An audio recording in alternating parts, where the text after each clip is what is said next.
888-971-SAGE, 888-971-7243. I am Larry Elder. We are ReliefFactor.com studio. NYPD detective attacked on the street in broad daylight. And under the category, if you can't make this up, a woman happened to be black, live streaming her hostility towards the police for about a minute and 51 seconds, somewhere, maybe at a bar or somewhere. Later on, in a car, unclear whether she's drinking or vaping or doing something, ends up killing a police officer who was in the street directing traffic. Headline, NBC, "I'm sorry I hit him and that he's dead. Woman apologizes for killing NYPD cop." By the way, 14-year NYPD veteran, survived by his wife, 6-year-old daughter, 3-year-old son. Anastasio Tsako, Tsakos is his name. I'm sure that LeBron James will be tweeting about this later on today. We're going to be talking with Leo Haney in next hour about how socialism is creeping into mathematics. You see, mathematics is now a racist construct that benefits white people, and I guess Asian Americans, but we'll talk about that later on.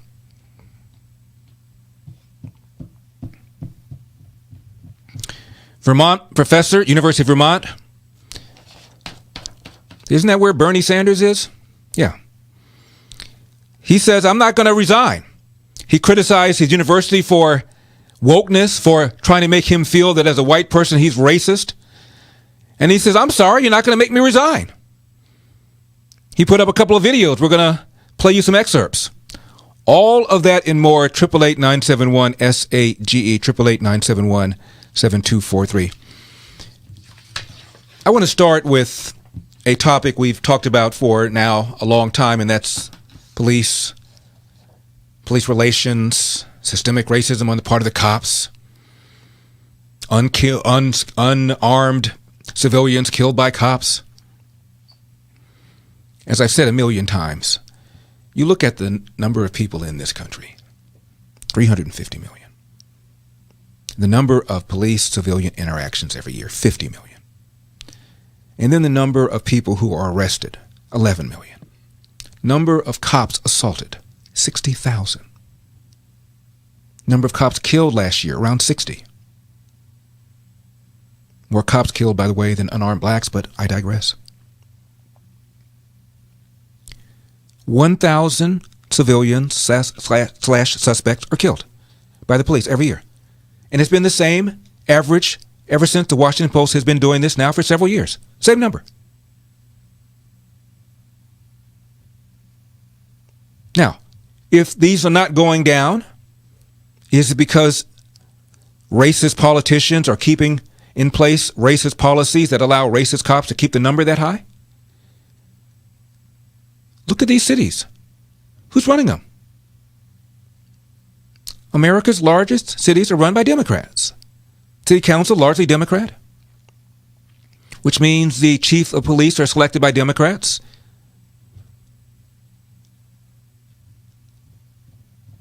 Or maybe, just maybe, this is a relatively small number given all that we're asking the 800,000 men and women law enforcement officers to do. Of that 1,000, 500 of them are white, which means the police kill twice as many in absolute numbers of whites compared to blacks, 250. And more unarmed whites are killed by the police than unarmed blacks. Somebody on Twitter, every now and then I'll read responses just to find out how people are reacting to things I post.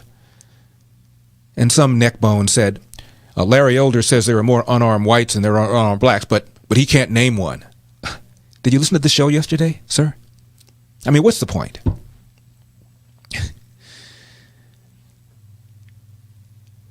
And almost all of the 1,000, according to the Washington Post, an unimpeachable source, right? According to the Washington Post, almost all were resisting violently or with a weapon. when you get down to those who were completely unarmed, absolutely no furtive gesture, nothing whatsoever that would make a reasonable cop suspicious enough to use deadly force, you're talking about a handful. That's pretty impressive. And according to the CDC, over the last 50, 60 years, the rate at which the police have killed blacks has declined 80%, while the rate at which the police have killed whites has flatlined, showing you the degree to which the officers are using great restraint against black suspects to the point where, as I've mentioned a million times, Washington Post, April 27, 2016, I would urge callers like my friend Al to read.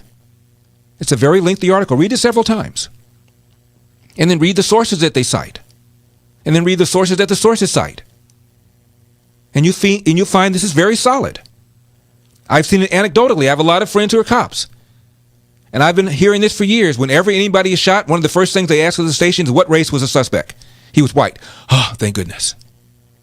Ask a cop if you know any. They will confirm what I just now said.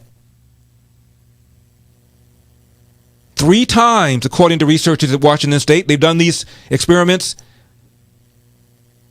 3 different times over a period of several years. Every single time, same result, cops 3 times more hesitant to pull the trigger on a black suspect than a white suspect. And by the way, it's not because the cops don't fear the black suspect. It turns out, based on these tests,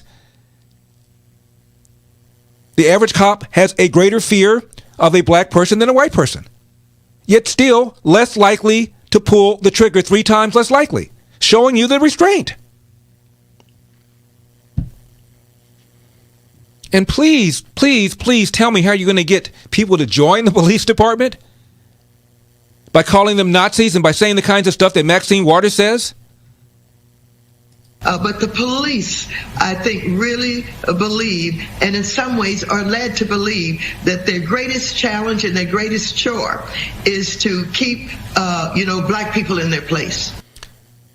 How about encouraging people to join the force? If you believe, Maxine Waters, that the police are trained to believe that their job is to keep black people down, how about getting more people involved in the police department who don't feel that way? After the chief of Dallas, who happens to be black,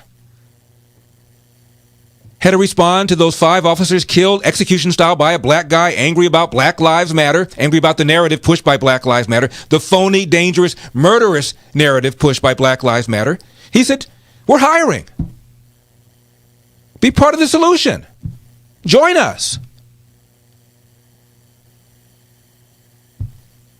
Man walks up to an NYPD detective in broad daylight with some sort of rod, hits him in the face, and he didn't look like a white nationalist or a QAnon guy or an Aryan brother or a white extremist.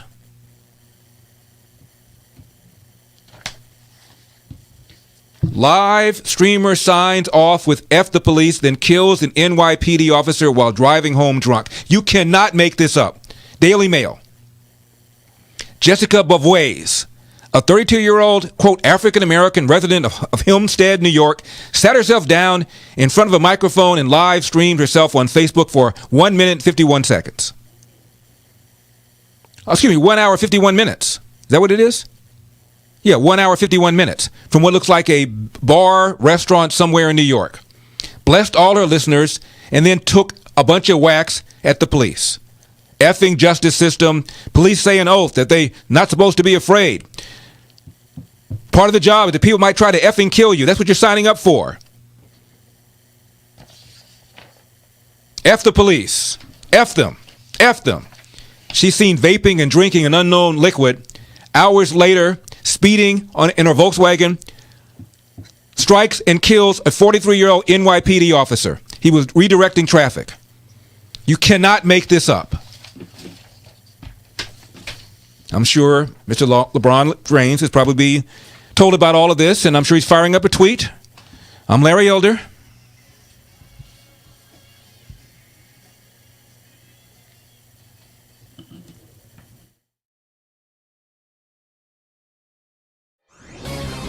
This is Carol Platt-Liebau for townhall.com.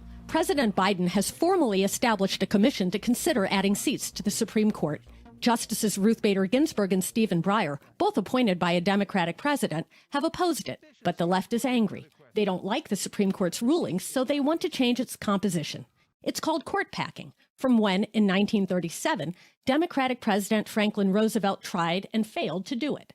President Biden must have forgotten he once called the idea of expanding the Supreme Court a terrible, terrible mistake and boneheaded. And make no mistake, it is a terrible idea. Any politically driven effort to change the court's structure will only reinforce the perception that our judicial branch is guided by politics rather than by legal principle. Over time, a packed court would surely erode confidence in the rule of law, which is indispensable to governing a free people. I'm Carol Platt-Liebau. Publicpolicy.pepperdine.edu. Trending now on the Mike Gallagher Show. That confirms what we all sort of suspect. America's not in a good place right now. We're just not. I mean, here's a headline you won't see anywhere. Chauvin found guilty. The system worked. No. The progressives don't like that. AOC doesn't approve of that. AOC doesn't approve of that at all. In fact, Alexandria Ocasio-Cortez seems very disappointed that Derek Chauvin got the maximum amount of guilt that he could have possibly received at yesterday's trial. This verdict is not justice. Frankly, I don't even think we call it full accountability because there are multiple officers that were there. It wasn't just Derek Chauvin. And I also don't want this moment to be framed as this system working,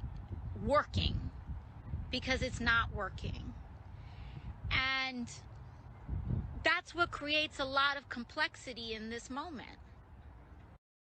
That's a lot of complexity in that, young lady. A lot of complexity in this moment. Justice was not served. In fact, there wasn't even any accountability. And if that wasn't a goofy enough take for you, how about Nancy Pelosi? Nancy Pelosi actually looked up into the heavens and thanked George Floyd for dying. Thank you, George Floyd. Keep up with what's trending. Subscribe on YouTube today.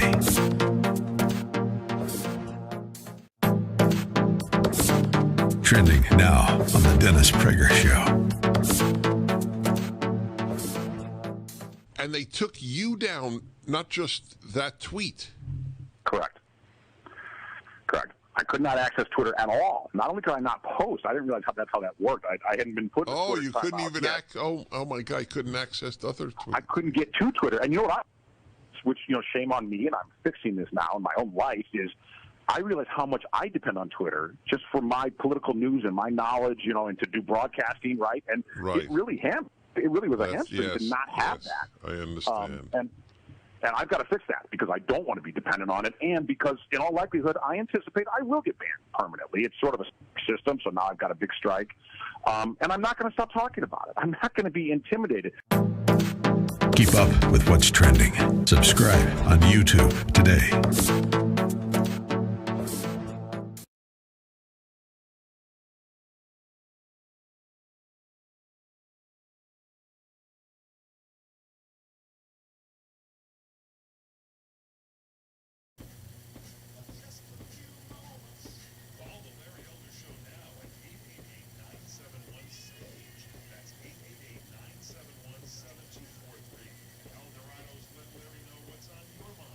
Hi, Larry. Joe from Boston. I have to agree with you on this subject. There is racism in this case. And I want to bring up another quick story about cops. I feel most of them are evil. There are a few good ones. They didn't have to kill that white man. I just don't always agree with you. And it's okay. And obeying lawful orders, because when the order is wrong, I don't care what the Supreme Court says. They aren't very good. They didn't help Trump. I don't trust them. And we don't have the money to go to court, like you said. Wait and clear it up later. We don't have the $6,000 to pay the lawyer. I hope you have represented people that have no money. Thank you and take care. God bless. Hey, Larry, this is Lori from Wokeville, Richmond, Virginia. I grew up in eastern North Carolina. My dad was a police officer. I just finished listening to what Maxine Waters had to say about policemen's greatest chore and duty was to keep black people in their place. Oh, boy, did that tick me off. In the 60s, in the South, in North Carolina, my dad was a police officer, and he saved a black man from a burning home. Drove past the house. It was on fire. Didn't think twice.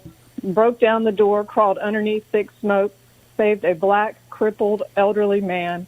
I get emotional just talking about it, but yes. But, you know, his greatest duty was to keep white people in their place, right, Maxine Waters? Right? Thanks, Larry. Love you. Happy belated. But the police, I think, really believe, and in some ways are led to believe, that their greatest challenge and their greatest chore is to keep, black people in their place. 888-971-SAGE, 888-971-7243. I am Larry Elder. We are ReliefFactor.com studio. Please go to my website, LarryElder.com. You'll see the Stand with Georgia banner. If you don't believe that the new Georgia law is Jim Crow on steroids, not just Jim Crow, but Jim Eagle, you think that these are just reasonable laws to ensure integrity of the elections, go to my website, LarryElder.com. You'll see the Stand with Georgia banner at the very top. The former head of CBS is admitting that news has become so blatantly biased that it would be better if they just said, we're now center-left, we're now really liberal, we're not even going to pretend that we're fair and balanced and trying to give it right down the middle. Joe Biden is going to be speaking tonight about his sweeping family plan, very, very expensive. The Fed served a search warrant on Rudy Giuliani's apartment. His son gave a press conference and said this was all politically motivated.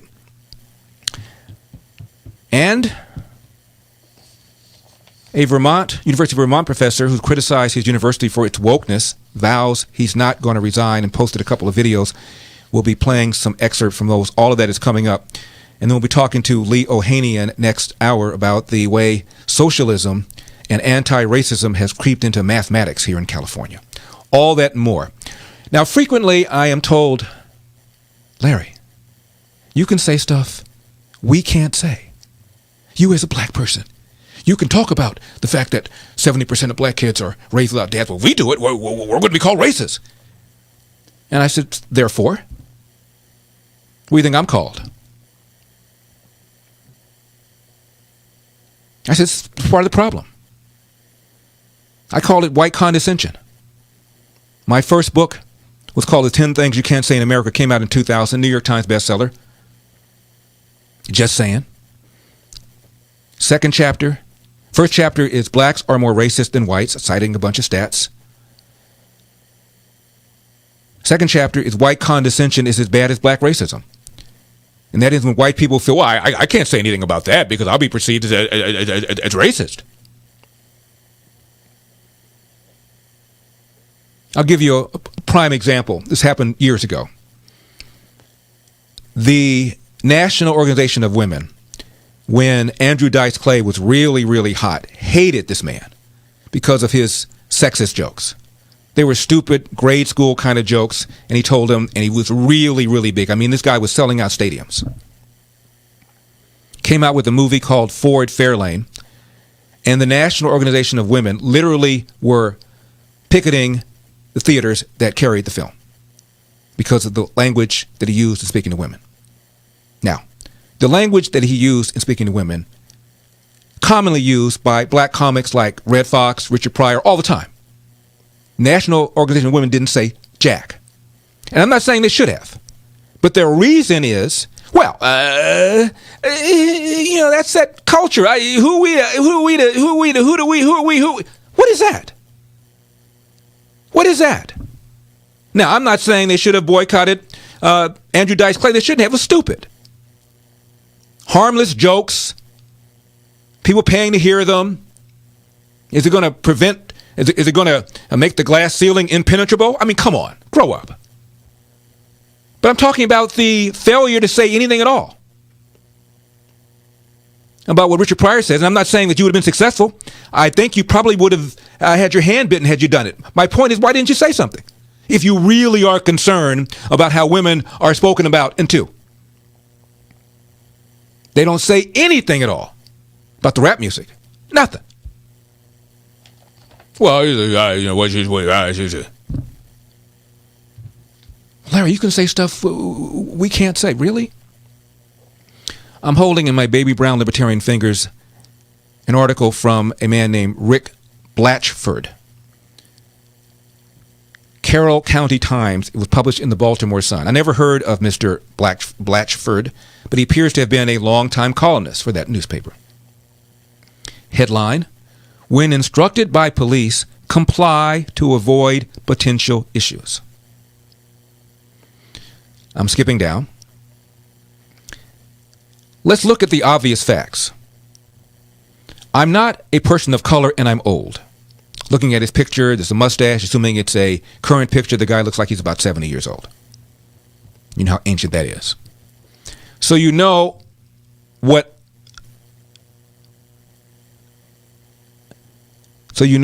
that makes me. I'm not a person of color and I'm old, so you know what that makes me to leftists. But I digress. To date, I have been stopped by law enforcement officers a fair number of times for speeding. Another time in Columbus, Georgia, 4 Army buddies and I, in uniform, were needlessly stopped for a walking violation.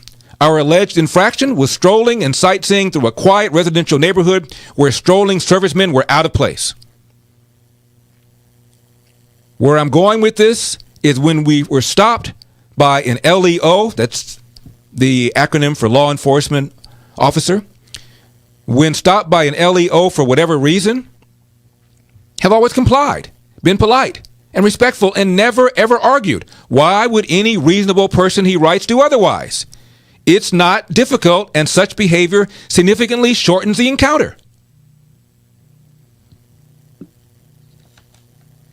This old non-person of color writes, I've heard of parents who tell stories about sitting their kids down to have what they call the talk, how to interact with the police. Interestingly, my parents never felt such a talk to be necessary. Why? Well, it was due to the fact that I was brought up to be respectful to the law and be especially respectful of LEOs and all adults. At no point in my life would it have occurred to me to talk back to a cop. More on Mr. Blatchford's commentary when we return. 888-971-SAGE, 888-971-7243. And a warrant has been served on Rudy Giuliani's Manhattan apartment. I'm Larry Elder.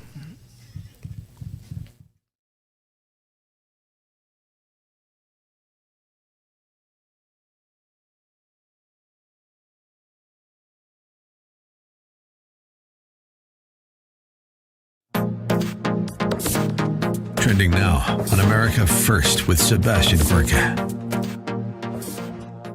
I guess we're taking a break from knife fights and China in some way, but it's not a good break. What is going on with the Biden tax plan? I got to tell you, this is about the most moronic thing I have seen in my entire career. I have never seen such an aggressive. I mean, I think you got to go back to, the days of the Revolutionary War and the British tyranny over our 13 colonies to find anything as ludicrous and onerous as this tax plan, Seb.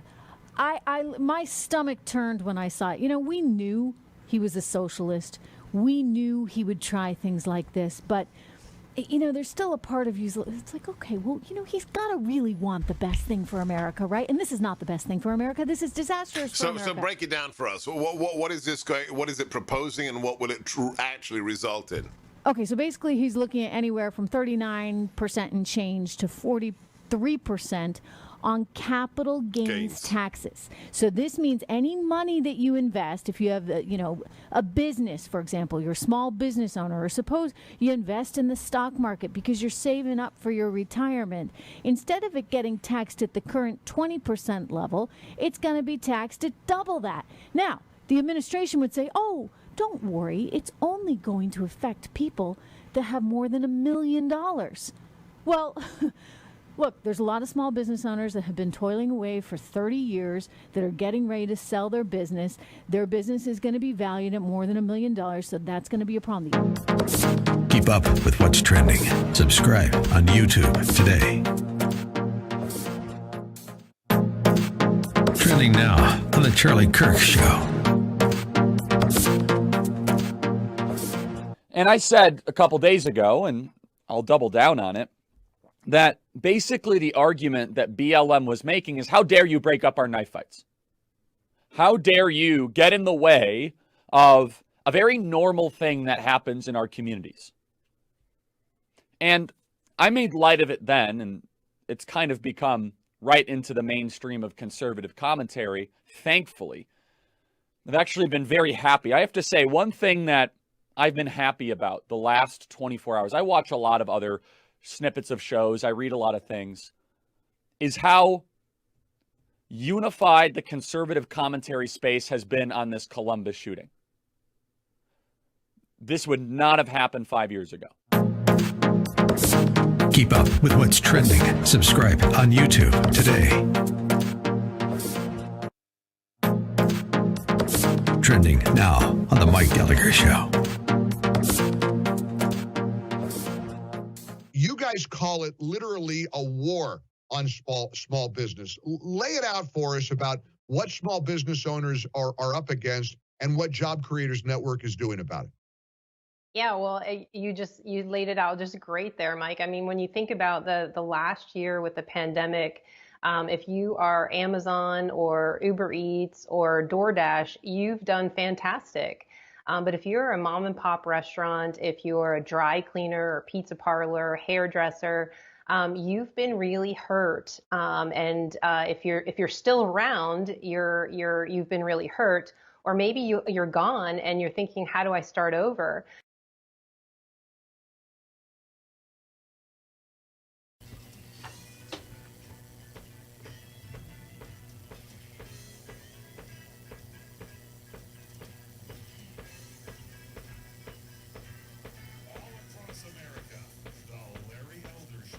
Hi, Larry. Here in Columbus, we had demonstrations over the police killing of Micaiah Bryant with Black Lives Matter. It seemed at the time of the shooting for Micaiah Bryant, Black lives did not matter. She was going after a number of them with a knife. So I guess to her, Black lives didn't matter. And what about the person the cops saved from being knifed or maybe killed? I guess their lives don't matter either. Hi, Larry. This is Susan from Georgia. Have you noticed that most, if not all, the shootings of blacks by the police occur in Democrat-run states, Democrat-run jurisdictions? And this latest shooting, Elizabeth City, black female Democrat mayor. What does that say? You hardly ever hear this happening in Republican-controlled places. Love your show. Listen every chance I get. 888-971-SAGE, 888-971-7243. I am Larry Elder. We are ReliefFactor.com studio. Again, it's about the breakdown of the family. I'll get back to that in just a second. Now, there's a special online event with U.S. Senator Josh Hawley. He's written a book called The Tyranny of Big Tech. And the senator from Missouri argues that these mega corporations pose the gravest threat to American liberty in decades. What can we do about it? Well, he's hosting an online event on May the 6th to discuss the issues surrounding big tech, and you're invited. It's an Ask Me Anything event. Take advantage of this exclusive time with a sitting U.S. Senator. You'll also get a copy of his book, The Tyranny of Big Tech. Offer is by invitation only, so go to askahost.com for all the details and to buy your tickets. That's askahost.com. The very unpleasant conversation that the left does not want to have is what the welfare state has done to the nuclear intact family.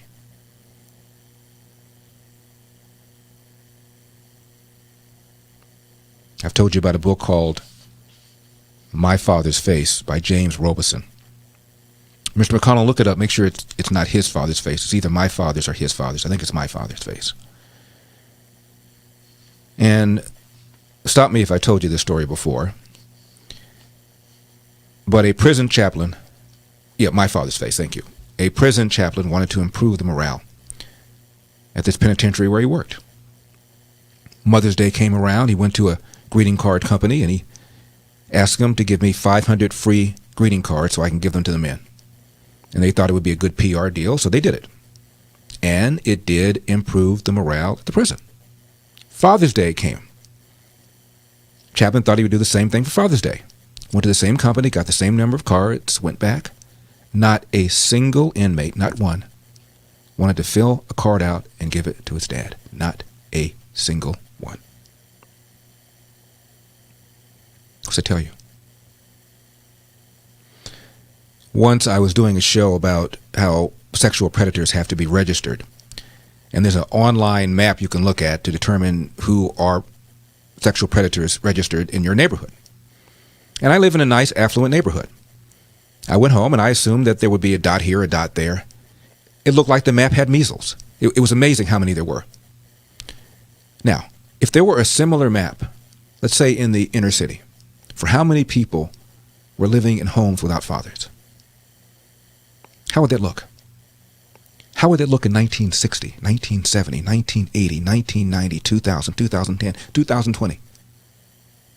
Ever see anything like that, any study like that? Try getting a grant for a study like that, see what happens.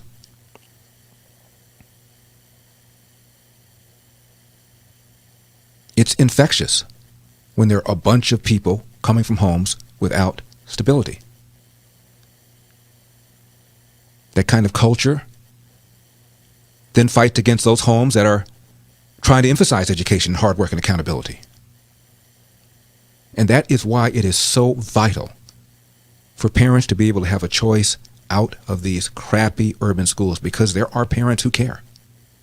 And there are kids who care. And their education is compromised by a large number of kids who don't care, who come from homes that don't care, that force the teacher to dumb down courses. And then we're shocked when kids perform poorly on some of these standardized tests. But where are the Democrats on this? Joe Biden is going to talk tonight about all the spending proposals, free this, free that, free this, free that. Is he going to talk about K through 12, giving parents choice so they do? Who do you think knows better about the schools? Joe Biden or you in your own neighborhood? Is he going to talk about what we can do to strengthen families? Is he going to talk about whether or not what we're doing is becoming so toxic, almost like a narcotic? By the way, that's the word that FDR once used. He called welfare a narcotic. Thought it was going to be temporary. Look it up. Now, some say there might be over 100 million folks struggling with some kind of pain, whether from exercise or just getting older. And that's why Pete and Seth are so impressive. They are on a mission. They want to get you out of pain. So here's the deal.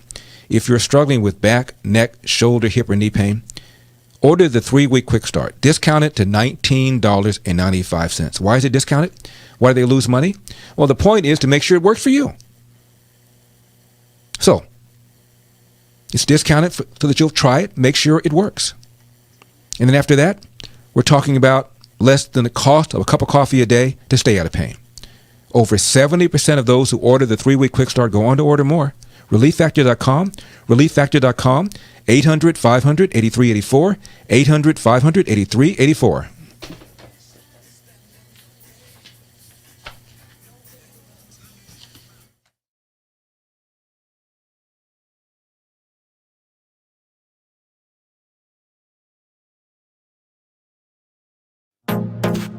Trending now on The Charlie Kirk Show.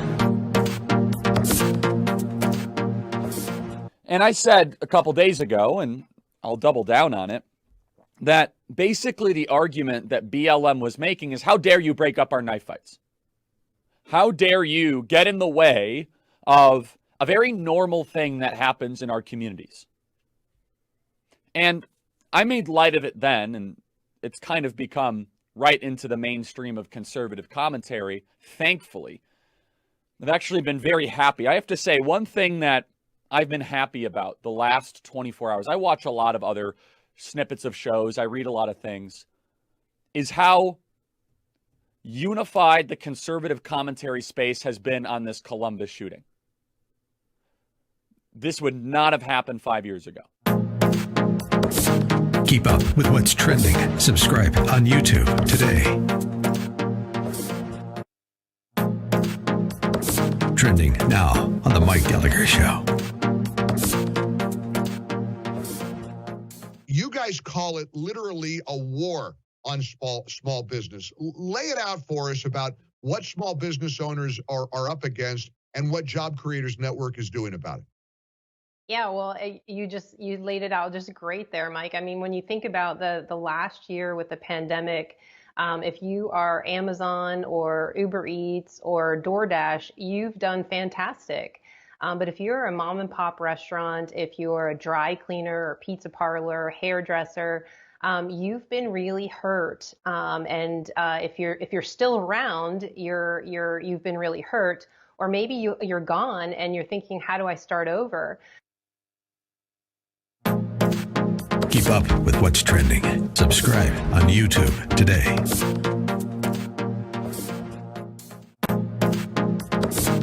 Trending now on The Dennis Prager Show. That at some point in the future, this generation will be regarded as bizarre and irrational as those who believed in witches. And I agree with you. I think it is abusive. Not only is it it's not a mistake. No, it's abusive. What, 2-year-olds on airplanes? 2-year-olds? These people are sick. It's because statistically, again, let's rely on the data, right? These people claim to be the party of science, the people who are locking us down and who are forcing children to who respect science. The science tells us that for children,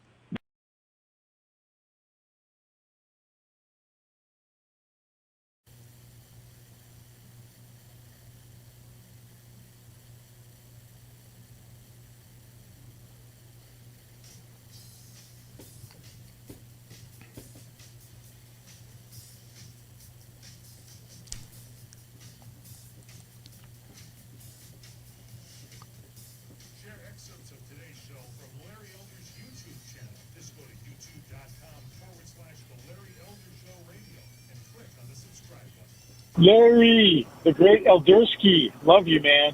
I recall you talking about Maxine Waters and how she can't get into police officers' head, and she's talking about all they care about is controlling, putting black people in their place. When in actuality, that's what the Democrats care about, is putting people in their place. Not just blacks, but everybody. Go get them, guy. You're the best.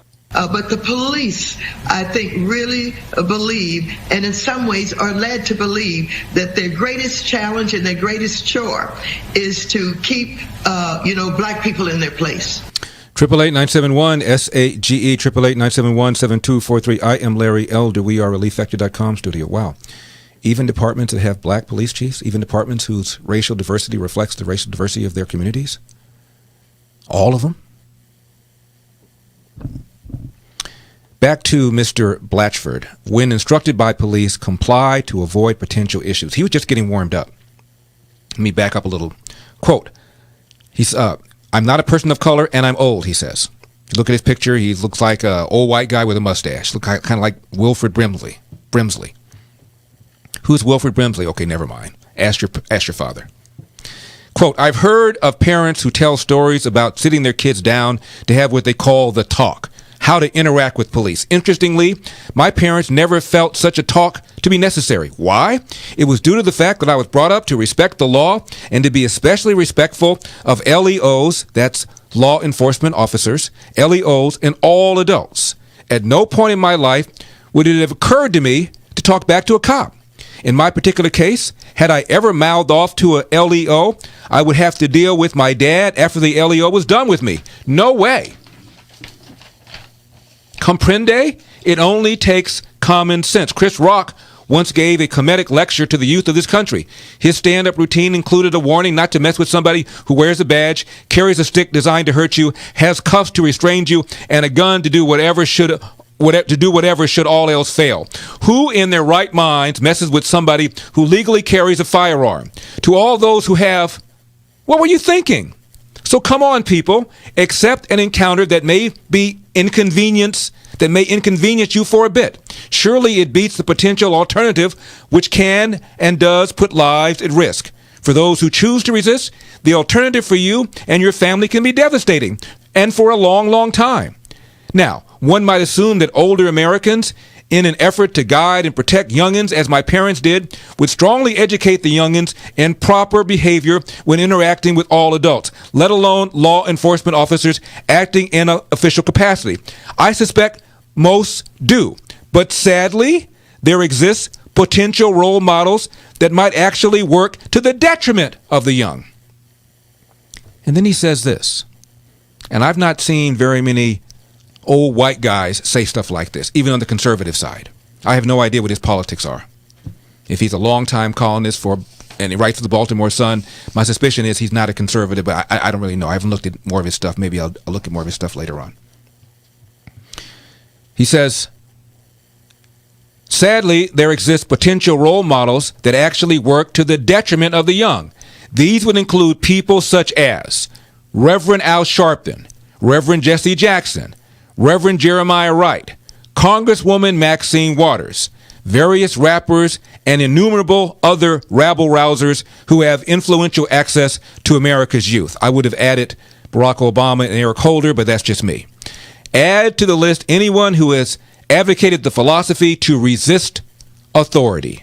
End of quote. The reason I would add Barack Obama is because recall the first time Obama could weigh in on this very, very sensitive issue is when his good buddy, Skip Gates, got arrested by the Cambridge police briefly because a neighbor saw him break into his own house, didn't recognize him as belonging to the house. Cop shows up, politely asks him to come out. We've talked about this before.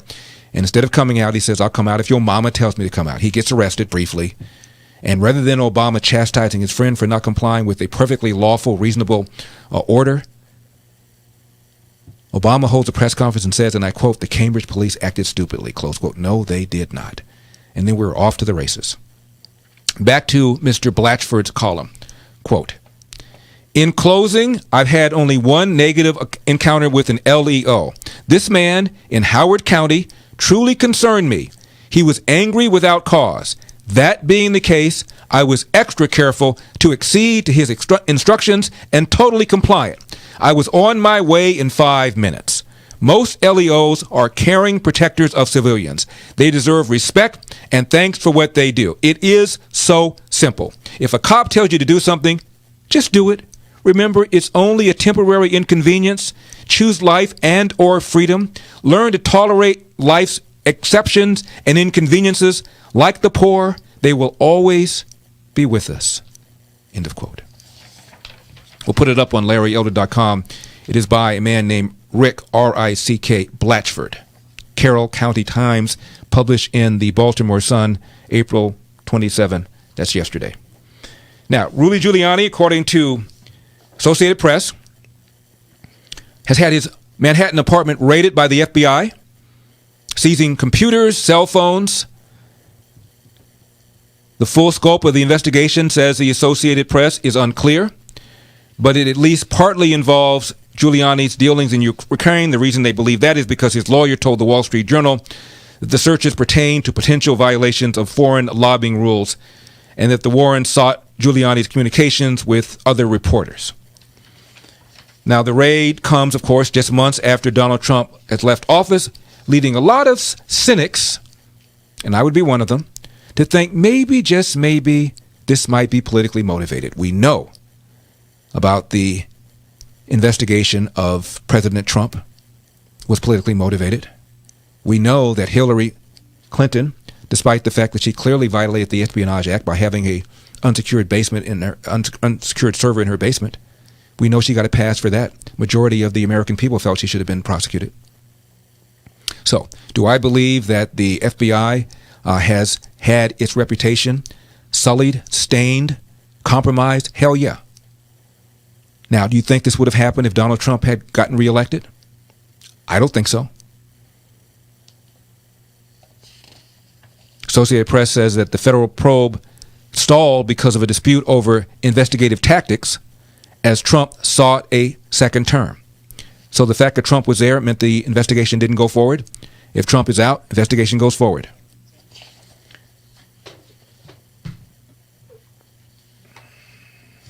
As I mentioned, Giuliani's son gave a press conference, and accuse this whole thing of being politically motivated.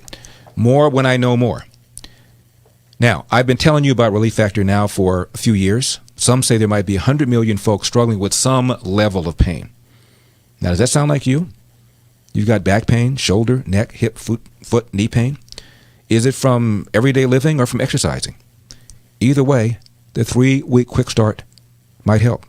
It's only $19.95. That's less than $1 a day to see if it works. And then after that, less than the cost of a cup of coffee a day for you to stay out of pain. Over 70% of those who ordered the 3-week quick start go on to order more. ReliefFactor.com, ReliefFactor.com. Give your body what it needs to heal itself. $19.95. ReliefFactor.com, 800-500-8384, 800-500-8384.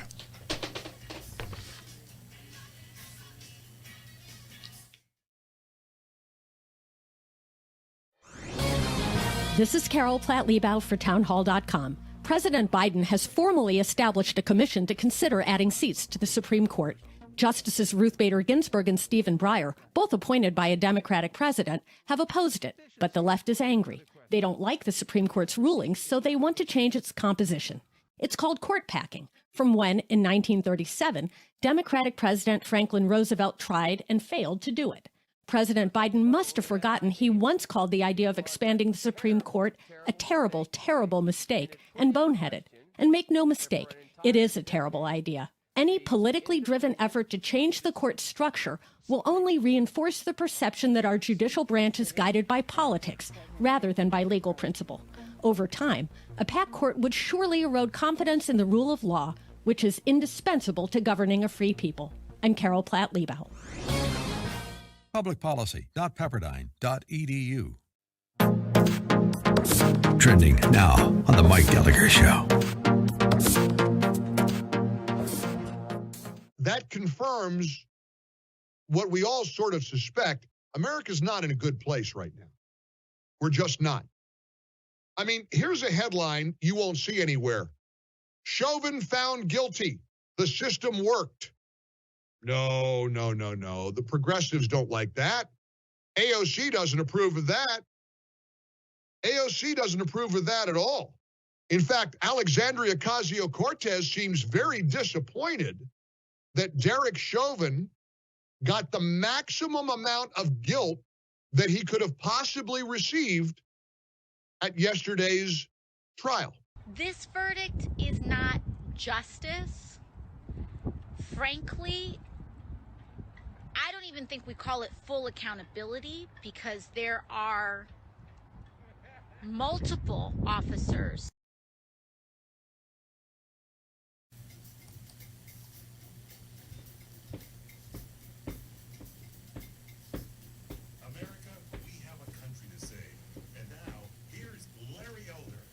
Larry, do you remember all the television commercials prior to the election where Biden was telling us he would protect the American people from every threat, every time?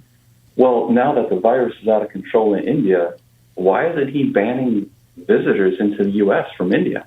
It sounds like a threat to me. 888-971-SAGE, 888-971-7243. I am Larry Elder. We are ReliefFactor.com studio. Joe Biden is going to address the nation tonight. I'll be on Fox News Channel talking about it, like around 8 o'clock or so Pacific time. And one of the things that Biden is going to say, according to excerpts that have been provided in advance, quote, 100 days since I took oath of office, lifted my hand off our family Bible, and inherited a nation in crisis. The worst pandemic in a century, the worst economic crisis since the Great Depression, the worst attack on our democracy since the Civil War. I guess Pearl Harbor, 9/11 didn't make the cut.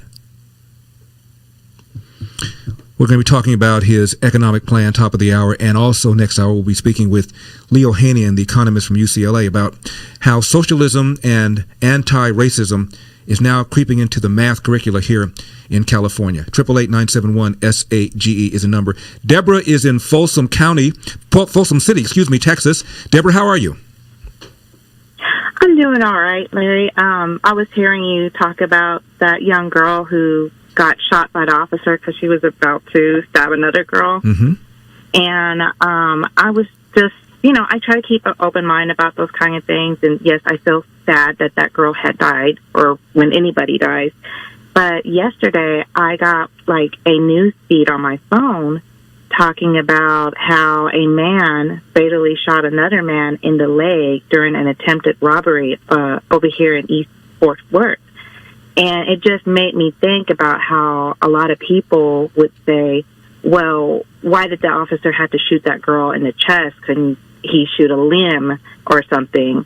And I'm not a gun owner, but I've heard people say, that's kind of hard to do when there's body parts moving and there's a lot of stuff going around you, and that's really hard to do. But it's like, even if they were capable of shooting a limb, it's like they could hit a major artery, because this guy that got hit in the leg died from it. Well, Deborah, you certainly are right that were somebody to be shot in the leg, depending upon where that person is shot, that person could bleed out. But that's not what cops are trained to do. And for a commonsensical reason why. It's a harder target. They are trained to stop the threat. A knife is a deadly weapon. Cops are trained to stop the threat. And the easiest way to do that is to shoot at upper mass. And that's what this cop did. Cop did as the cop was trained. They're not trained to wound. This is not television. 888-971-SAGE. I'm Larry Elder.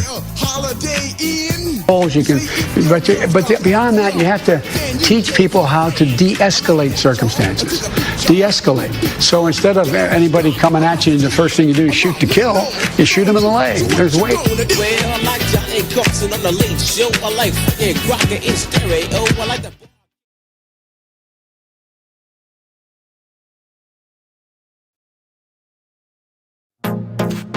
Trending now on the Charlie Kirk Show. The conservative commentary space and the conservative activist space is not giving an inch when it has come to this nonsense of what happened in Ohio. It's really, really good. Because what would have happened 5 years ago is we would have had some, Mitt Romney-style press release. Now, while the officer very well might have been justified, this is just another example of a situation gone wrong, of systemic structural racism, and only corporate tax cuts and mass immigration, drug legalization is the way to do this. Like some sort of weird, bizarre corporate Republican approach to this. Now, every single conservative commentator that I've seen has said, you know what? This is a knife fight. The police officer tried to break it up. He tried to intervene peacefully, and he saved a young black girl's life. Here's this guy in MSNBC, Jason Johnson. This is a guy who's teaching your children, by the way. He's a professor at Morgan State University. He has now earned a position on our professor watch list. Play cut 97. Nakia Bryant, a 16-year-old girl in Columbus, Ohio, called the police for help. An officer was on the scene, and in 22 seconds, he shot her dead. An honor roll student who's making TikTok videos on makeup and hair. This hasn't stopped. And still, 40 minutes after that ruling, a 16-year-old girl can be shot in front of her house. So no, I'm not hopeful. Because unless there is wholesale change, abolishment of this institution that continues to fail tax-paying black people in this country, everything else is just fanciful thinking. Keep up with what's trending. Subscribe on YouTube today. Trending now on America First with Sebastian Gorka. One of the keys to actual real happiness is earned success. Not handouts, but earning your success. Because, getting a handout from somebody never makes you feel good about yourself. This recommendation sounds as if it's going to just destroy the capacity for earned excess. Because what's the point? The government's just going to keep taking it all.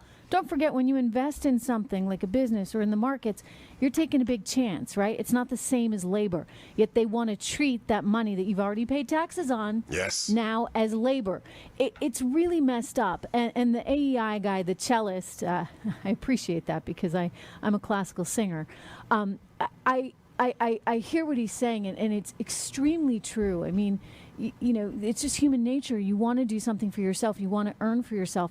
I got a note from Bloomberg the other day in one of their reports, and they were talking about income inequality between white America and black America. And they had a big chart, and they said, you know what? It really started picking up in a big way. They equated it with a $3 trillion divide today, so therefore that's what we need in reparations. And they said it really started picking up in 1967. So, Seb, I said to myself, what happened in 1967? Exactly. Well, you know I remember what happened. Go ahead. Johnson's War on Poverty in Yes, 64. the Great Society. Right. Right? And so you want to talk about decimating a community. Suddenly, you couldn't get a payment, a leg up from Uncle Sam, right? If you had a man in the house, all kinds of things that destroyed community, destroyed the family, made people dependent on the government. And sure enough, you get a much wider breadth of income inequality. Keep up with what's trending. Subscribe on YouTube today. Trending now on the Dennis Prager Show. The fact that it is a government-published study doesn't even matter. Mm-hmm. Yeah, that, and they took you down, not just that tweet. Correct.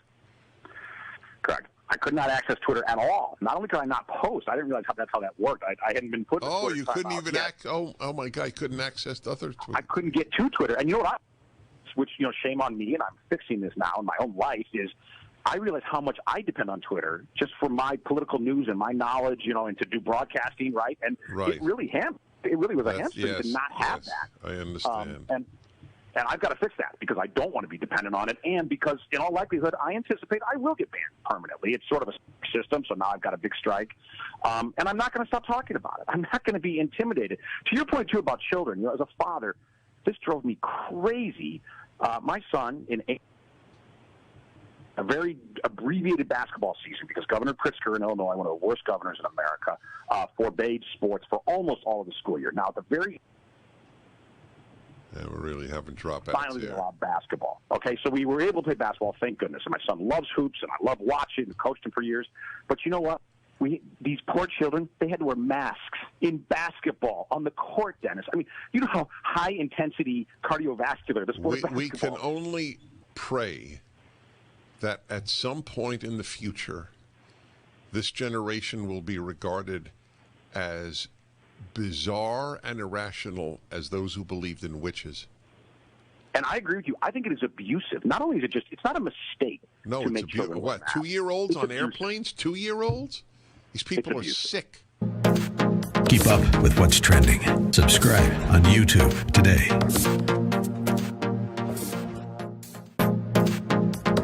Trending now on the Mike Gallagher Show. You guys call it literally a war on small business. Lay it out for us about what small business owners are up against and what Job Creators Network is doing about it. Yeah, well, you laid it out just great there, Mike. I mean, when you think about the last year with the pandemic, if you are Amazon or Uber Eats or DoorDash, you've done fantastic. But if you're a mom and pop restaurant, if you're a dry cleaner or pizza parlor, hairdresser, you've been really hurt. And if you're still around, you've been really hurt. Or maybe you're gone and you're thinking, how do I start over? And as we come out of this pandemic and we're starting to see states open, some of them much slower than others, we're starting to see people get back to work and businesses start to reopen. And that's a good thing. And now you can't open a newspaper or listen to the radio or turn on the TV without hearing some new policy that the Biden administration is putting out that is literally an assault on small businesses. And that's why we're calling it, these first 100 days has literally been a declaration of war.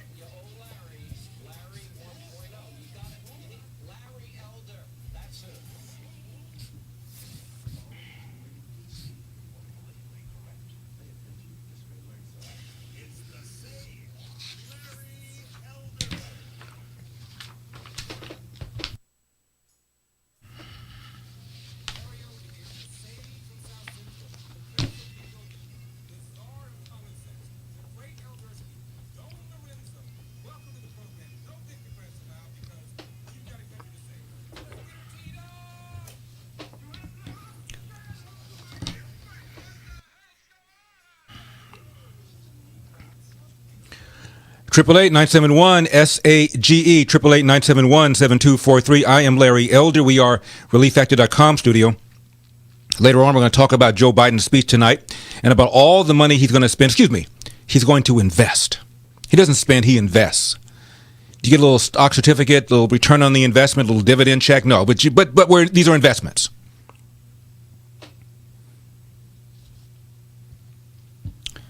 I've said 1,000,000 times that the founding fathers, they would be aghast at what government has become. Article 1, Section 8 set forth the limited duties, responsibilities of the federal government. Handful. Like maintaining an army, minting coin, dealing with immigration. There was no income tax. Hello, youngins. I'm talking to you. There were no income taxes. So when you look around and you see Social Security, Medicare, Medicaid, and S-CHIP, and all these wonderful programs that government has set up, and tonight you're going to hear government will expand, ask yourself a question. If the founding fathers expected government to do this, from where was the money going to come if there was no income tax? Federal government ran its duties, responsibilities, paid for them with duties and tariffs on goods and services coming in and out of the country. That's it. That's it. Now, you may think this is cruel. After all, there should be a social safety net, right? Provided by the government. The social safety net provided by the government is called equal protection. It's called ensuring that you have civil rights. There is no civil right to wealth. There's no civil right to an education.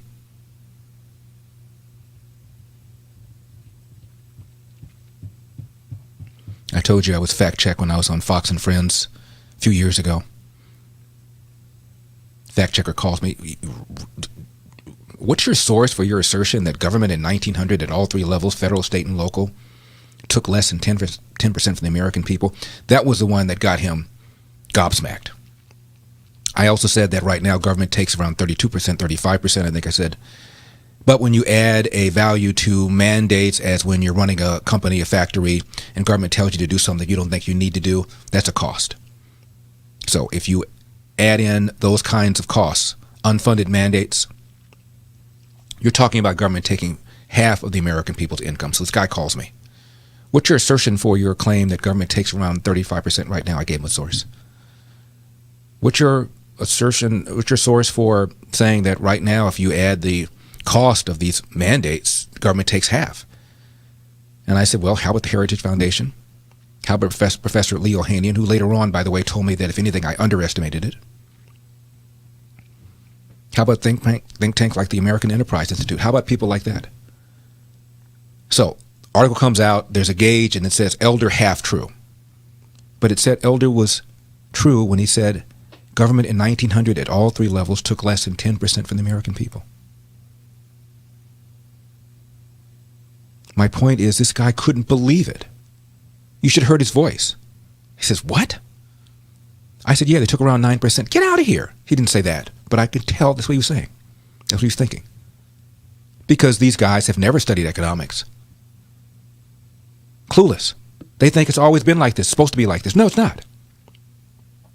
When Social Security was set up, average life expectancy was 65. Now we're living longer and longer and longer. And of course, it was for widows and orphans. And now it's been expanded and expanded and expanded because it's politically popular.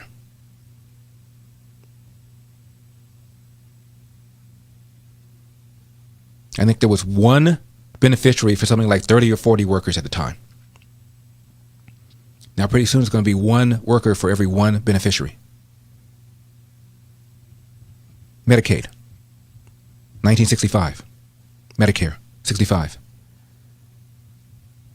Both programs, financial estimates off by a long shot. As far as Medicare was concerned, its costs were off by a factor of 8. Imagine somebody coming over to put some major renovation on your house and you ask how much it's going to cost, and he says $50,000. And then it's done, and they present you with a bill for $400,000. That's what the federal government presented to taxpayers.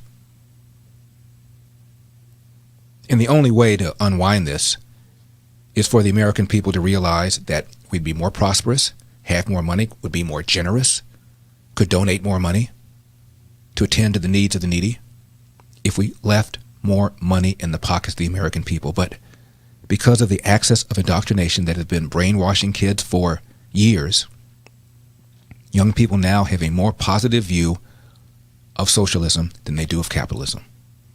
Even Bill Maher complained about it. I'm watching the news accounts about Biden's plans, and not a single person on CNN, MSNBC, or even on Fox talked about the size and scope of government and how maddening this is, and how this is where the bulk of the Democratic Party now is. Free college tuition, free community college, government provided daycare and family leave.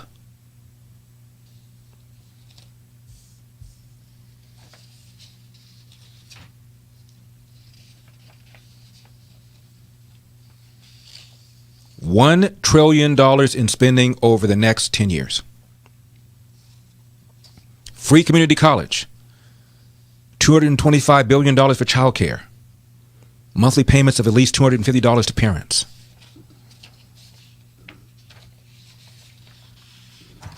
Stunning. Universal pre-K. Paid leave. Generational investments in our future. The only way to unwind this is to have a conversation with the American people about how this is completely, totally unsustainable. But you see, unless people feel pain, when you tell people that, well, you just added X dollars to your grandchildren, what is that? They're going to get a check? They're going to get a bill? It's what it does to growth. The difference between growing 5 and 6% versus 2? Massive. Instead of doubling every 12 years or so,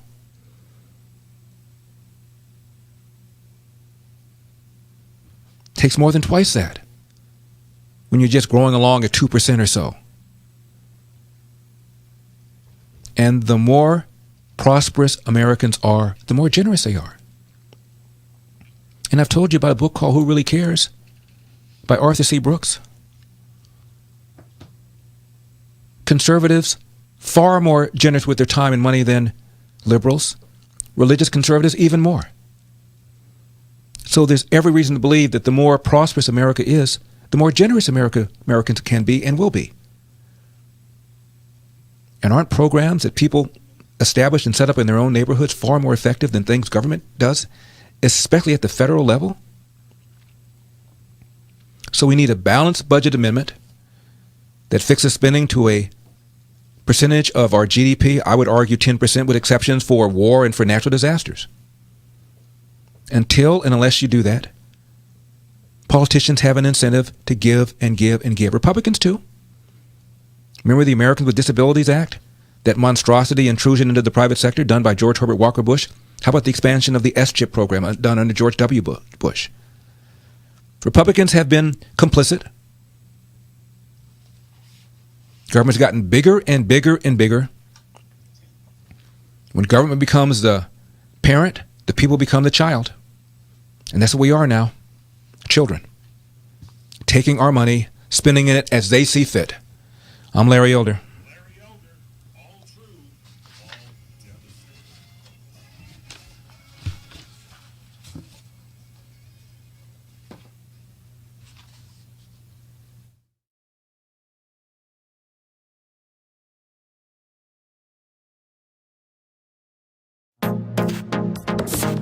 Trending now on the Dennis Prager Show. The fact that it is a government-published study doesn't even matter. Yeah, that, and they took you down, not just that tweet. Correct. I could not access Twitter at all. Not only could I not post, I didn't realize that's how that worked. I hadn't been put. Oh, you couldn't even oh my God, I couldn't access other Twitter. I couldn't get to Twitter, and you know what? Which, shame on me, and I'm fixing this now in my own life, is I realize how much I depend on Twitter just for my political news and my knowledge, and to do broadcasting, right? And it really was a hamstring to not have that. I understand. And I've got to fix that because I don't want to be dependent on it, and because in all likelihood I anticipate I will get banned permanently. It's sort of a system, so now I've got a big strike, and I'm not going to stop talking about it. I'm not going to be intimidated. To your point too about children, as a father, this drove me crazy.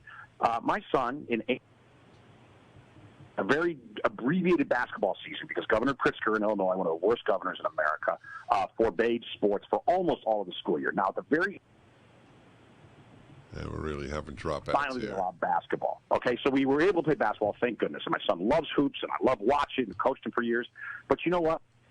These poor children, they had to wear masks in basketball on the court, Dennis. I mean, you know how high-intensity cardiovascular the sport of basketball. We can only pray that at some point in the future, this generation will be regarded as bizarre and irrational as those who believed in witches. And I agree with you. I think it is abusive. Not only is it it's not a mistake to make children wear masks. 2-year-olds on airplanes? 2-year-olds? These people are sick. Keep up with what's trending. Subscribe on YouTube today.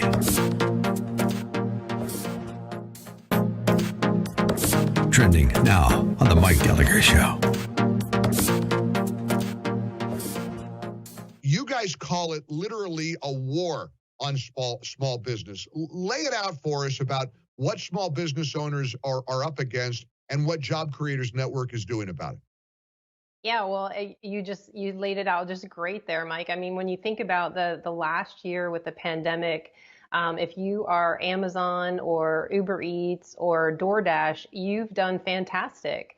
But if you're a mom and pop restaurant, if you're a dry cleaner or pizza parlor, hairdresser, you've been really hurt. And if you're still around, you've been really hurt.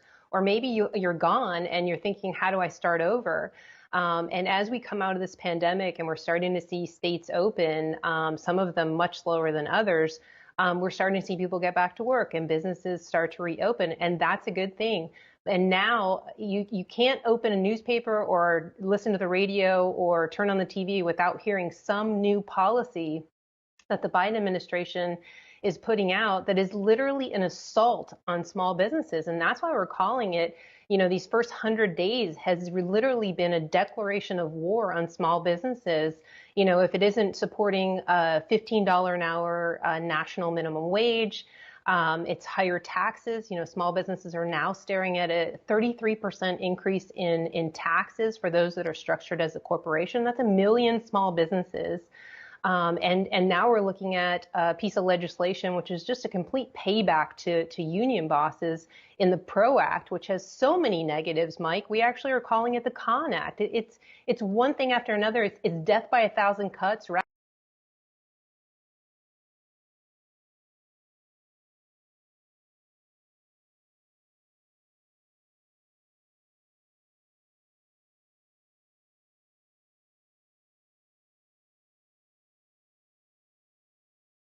To why a higher education is so important. We got to give credit to the guy who crawls underneath the house in a lake of gray sewage to fix our pipes, goes up on the roof to fix roof jacks and puts new shingles on, and works on our cars. It seems to me that this education is way overrated. A new high school in the area, guess what? They decided to eliminate the auto shop. And they redlined it. They redlined the wood shop. And they cut all the electrical conduit out of the floor so they could use it for something else. There's no place for people to learn the trades anymore. And they're really important to us. Anyway, your view on this would really be appreciated. Thank you. Keep up the good work. And you left out all the majors, these art majors that people major in because government gives them money. 888-971-SAGE, 888-971-7243. I am Larry Elder. We are ReliefFactor.com studio. Please go to my website, LarryElder.com. You'll see the Stand with Georgia banner. If you don't believe that the new Georgia law is Jim Crow on steroids, as have the critics of this law, go to the website, show your support. Just click it on, LarryElder.com. As I mentioned, the feds have raided Giuliani's Manhattan home and also his office, seizing computers and cell phones. Clearly a major escalation into investigations, allegedly into his foreign lobbying rules, according to his own lawyer. We'll be talking about that later on. Also, tonight, Joe Biden is giving a joint speech, and we'll be covering that. I'll be on the Hannity Show, along with Leo Terrell, around 8:20 or so, my time. All of that and more. Now, my next guest has written an article that's in the Hoover Institution. It's called California Say Hello to K through 12 Socialist Mathematics Teaching. It's up on LarryElder.com. Please welcome back to the program UCLA Professor of Economics, Leo Hanian. Professor, you heard that caller about why we're not emphasizing trades more as opposed to academics. I wonder if you had a thought about that. Yes, there's the idea that everyone should be going and spending 4 years in college, and some choosing art, some choosing linguistics as majors. No, that's false. There's plenty of good-paying jobs that require skills, not necessarily academic skills, such as what the caller was referring to: plumbers, electricians, carpenters, people who fix roofs. There's a lot of occupations like that where skills need to be acquired and teaching needs to occur in those areas. And our high schools used to do all that stuff back in the day, and now that stuff has just disappeared.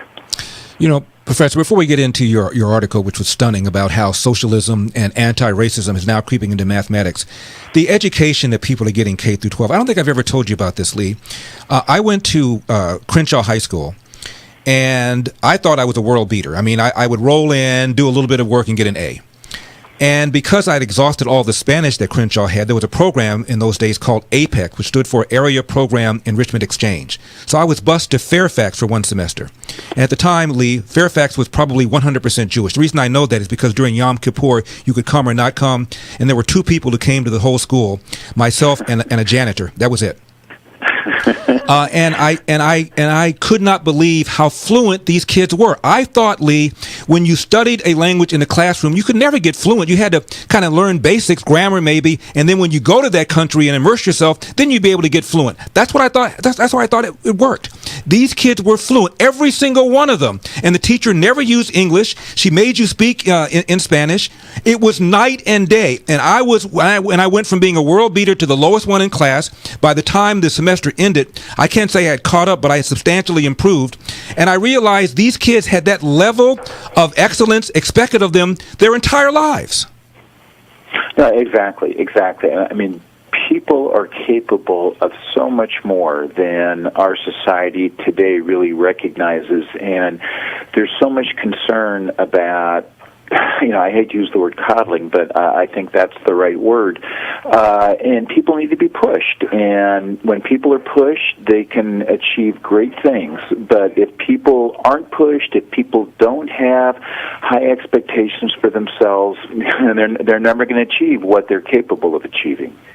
I studied political science, Lee, at Brown. And there was a professor named Beiser, Edward Beiser.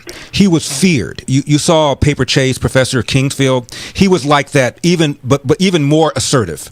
And if you didn't know your stuff, he would rip you up. You had to get in line to get into his class, Lee. It was that popular. These kids wanted to be challenged.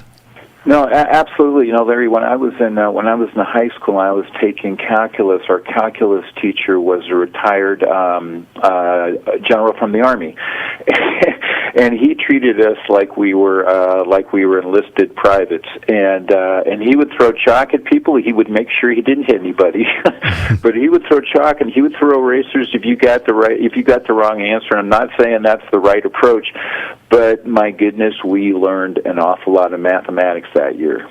Now, that brings us to your column, your piece. You talk about this proposed 2021 mathematics teaching framework, and it has this in it. quote, mathematics education in the United States was initially structured to prepare privileged young white men for entrance into elite colleges. Teachers need to work consciously to counter racialized or gendered ideas about mathematics achievement. Another line, a colorblind teaching approach allows such systemic inequities to continue, end of quote. WHF, Lee, what is this? Yeah. I was shocked when I think it's WTH. Excuse me, but yeah. No, absolutely. Yeah. No, I wanted an H, not an F. No, all good. Thank you. The California Department of Education has come up with a new proposal to change mathematics education in K through 12, which involves 6+ million children every year, and the theme of this is that racism and sexism is the primary obstacle to California kids achieving grade level success in math. And Larry, it gets even worse. There's a teacher's manual, a teaching resource that's called The Framework for Understanding Whiteness in Mathematics Education. And this would be part of the material that teachers would be using if this proposal goes through. And this teaching resource says, and I quote, whiteness creates an ideal race with which to devalue and subsequently oppress other racial groups. Understood in this way, whiteness has a dual nature, privileging whites and oppressing those under the boundary of whiteness. And you read this and you just have to pause and think. Really, two thoughts came to my head. One is that I just really feel for the poor kids who are struggling now and who will continue to struggle with mathematics. And the second is, who in their right mind could believe that our challenges in teaching math have to do with white privilege? I mean, it just is completely bonkers. It makes no sense whatsoever. And I'm working as hard as I can to try to move the needle on this, but we need more people to be outraged. I mean, this is a matter of being outraged. Well, Lee, we'll have to leave it like that. It's up on LarryElder.com. California, Say Hello to K through 12 Socialist Mathematics Teaching. It's written by my guest, Lee Ohanian. Professor, thank you very much for coming on as always. And you also talk about the inconvenient fact of how well the Asian American students are doing. They're outperforming white students. So somehow the racism, I guess, passed them. Yeah, and that data point is not included in this proposal. Wow. Larry, it's always a pleasure. Thanks, Lee.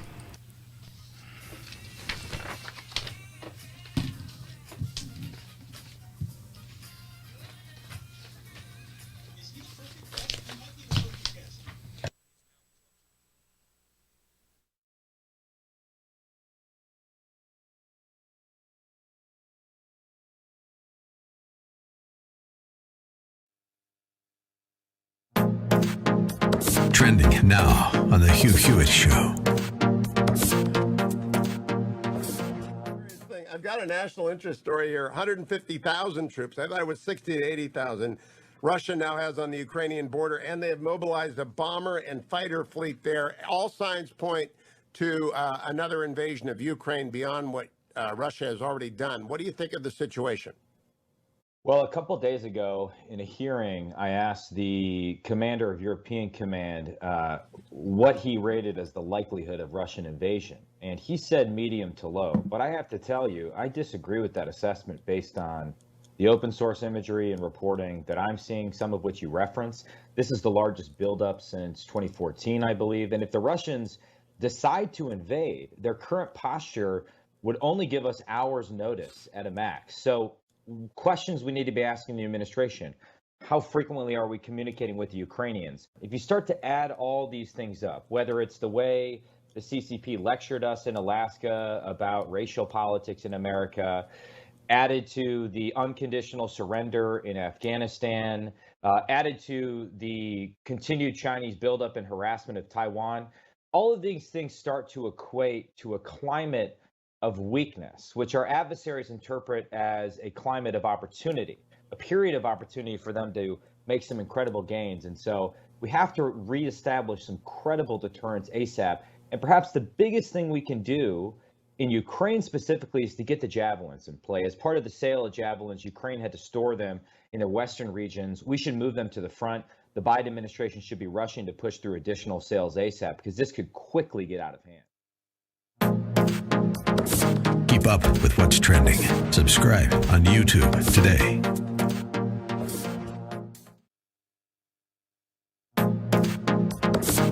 Trending now on the Eric Metaxas Show. Do you ever get the idea that we have to be in a real battle for some people to wake up and to understand that we could lose something valuable? I guess most of us have been so blessed in America with freedom that we hardly know what it is. And it's only when it's under threat that we begin to realize that, in the words of Franklin, we've got to keep it. You know, it's a republic if you can keep it. Suddenly we realize there's work to do for us to keep it. For years, one of my complaints for conservatives is that we think and talk with our head.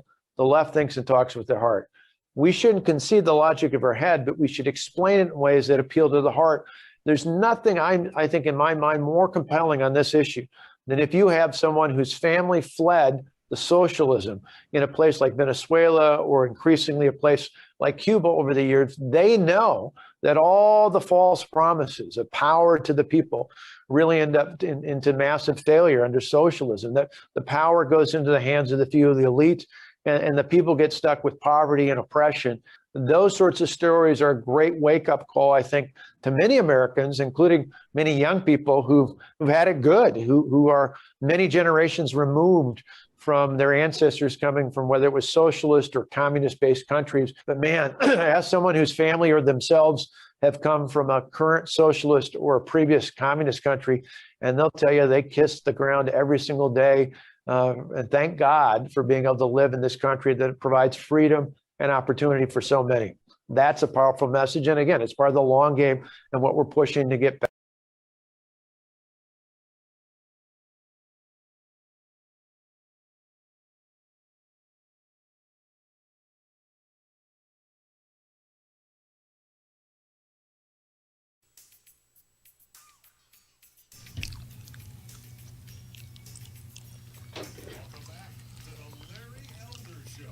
Hey, Larry. As I speak, it is still April 27th, and I wanted to wish you a happy birthday. You're one of my favorite people. I try to listen to you every day, and since I'm retired, have nothing but free time, I usually get to do that every day. So you are the man. I love your opinions, and I love the fact that you know what you're talking about. So keep up the good work, and have a very happy birthday, buddy. Okay, bye-bye. 888-971-SAGE, 888-971-7243. I am Larry O. Thank you so much for all you people who've written me and given me birthday greetings. Wow. I didn't realize how many people had the same birthday, too. Now, I don't think Josh Hawley and I have the same birthday, but he's a Republican senator from Missouri. Just wrote a book called The Tyranny of Big Tech.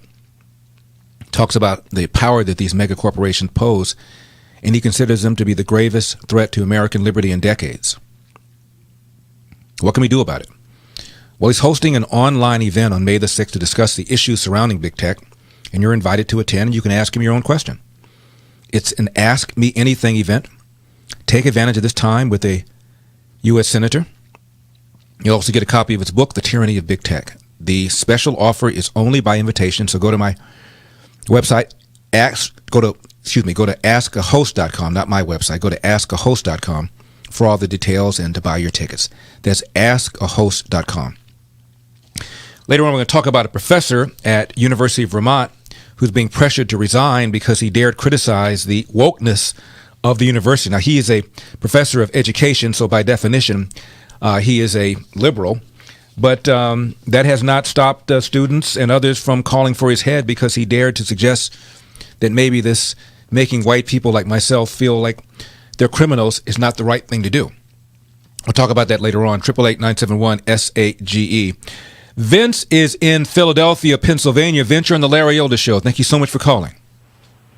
Hey, Larry, I'm actually in the suburbs outside of Philadelphia, which is probably even more important to this story. How you doing? Happy birthday. I'm doing well. I think I know one suburb, Radnor. Isn't that a suburb? Yeah, it sure is. Okay. Well, I've got 4 boys who live in the in the Methacton School District, public school, who, in the wake of the George Floyd trial, superintendent and their DEI committee sent an email to all family, staff, and counselors with recommended links for talking to the kids and students about how they're feeling about it. Now, as you'd imagine, all the links take you to sites like the Anti-Defamation League, Southern Poverty Law Center, Learning for Justice. All of it, now, of course, all of it is white privilege, renounce your whiteness. I couldn't believe the amount of defund the police rhetoric on there. Yeah.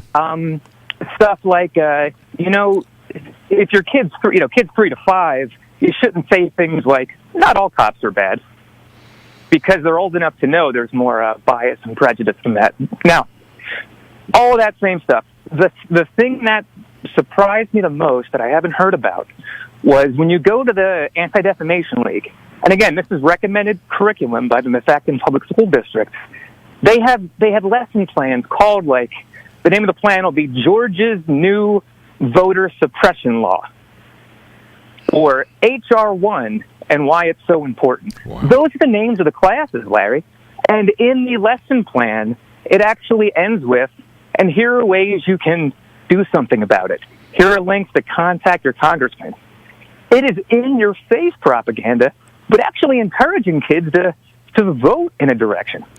I've never seen anything like it. Vin, and what strikes me about all of this is you have people who will look at you with a straight face and tell you how racist America is. And look at how people are leaning over backwards to accommodate all of these nonsensical feelings. I've said this before, Vince. Whoever said that compound interest is the greatest force in the universe never encountered white guilt. Look at this. What is this? For what? Achieving what? To do what? How much more colorblind can we possibly be? Well, according to the ADL in the Methacton School District of Montgomery County, Pennsylvania, being colorblind is racist. It's racist. Yeah, I caught myself after I said that. That was bad. Can't be colorblind because when you say I don't see color, that's racist. And you can't have a merit-based admission system like they had at Lowell High School in California, like they had at Thomas Jefferson Science and Technology High School in Fairfax, Virginia, because that's racist. You see, it's racist for somebody to have more stuff than you. Doesn't matter how the person got more stuff, whether they inherited or worked for it, which is how most people become wealthy in America. That's right. Most people who are wealthy in America never inherited. They busted their butt, and they woke up after 20, 25 years of hard, consistent work, and they were rich. Voila! How unfair is that? Can't have that. What is this? We talked yesterday about we're going to talk about that later. How many years have I been telling you about Relief Factor? Now, some say there might be 100 million folks struggling with some level of pain, whether from exercise or just getting up every single day and dealing with life. So here's the deal. If you are struggling with back, neck, shoulder, hip, or knee pain, consider ordering the 3-week Quick Start, still discounted to $19.95. That's right, they lose money. But the idea is to make sure it works for you. So they're discounting it. You get a trial run. Less than $1 a day to find out whether or not it works. And then after that, less than the cost of a cup of coffee a day to stay out of pain. Over 70% of those who order the 3-week Quick Start go on to order more. ReliefFactor.com, ReliefFactor.com, 800-500-8384, 800-500-8384.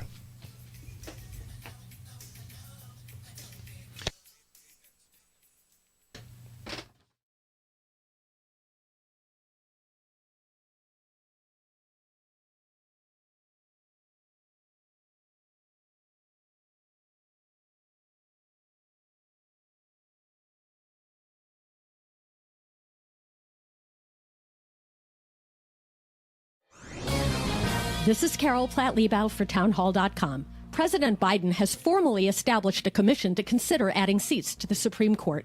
Justices Ruth Bader Ginsburg and Stephen Breyer, both appointed by a Democratic president, have opposed it, but the left is angry. They don't like the Supreme Court's rulings, so they want to change its composition. It's called court packing, from when, in 1937, Democratic President Franklin Roosevelt tried and failed to do it. President Biden must have forgotten he once called the idea of expanding the Supreme Court a terrible, terrible mistake and boneheaded. And make no mistake, it is a terrible idea. Any politically driven effort to change the court's structure will only reinforce the perception that our judicial branch is guided by politics rather than by legal principle. Over time, a packed court would surely erode confidence in the rule of law, which is indispensable to governing a free people. I'm Carol Platt-Liebau. Publicpolicy.pepperdine.edu. Trending now on the Mike Gallagher Show. That confirms what we all sort of suspect. America's not in a good place right now. We're just not. I mean, here's a headline you won't see anywhere. Chauvin found guilty. The system worked. No. The progressives don't like that. AOC doesn't approve of that. AOC doesn't approve of that at all. In fact, Alexandria Ocasio-Cortez seems very disappointed that Derek Chauvin got the maximum amount of guilt that he could have possibly received at yesterday's trial. This verdict is not justice. Frankly, I don't even think we call it full accountability because there are multiple officers that were there. It wasn't just Derek Chauvin. And I also don't want this moment to be framed as this system working, because it's not working. And that's what creates a lot of complexity in this moment. That's a lot of complexity in that, young lady. A lot of complexity in this moment. Justice was not served. In fact, there wasn't even any accountability. And if that wasn't a goofy enough take for you, how about Nancy Pelosi? Nancy Pelosi actually looked up into the heavens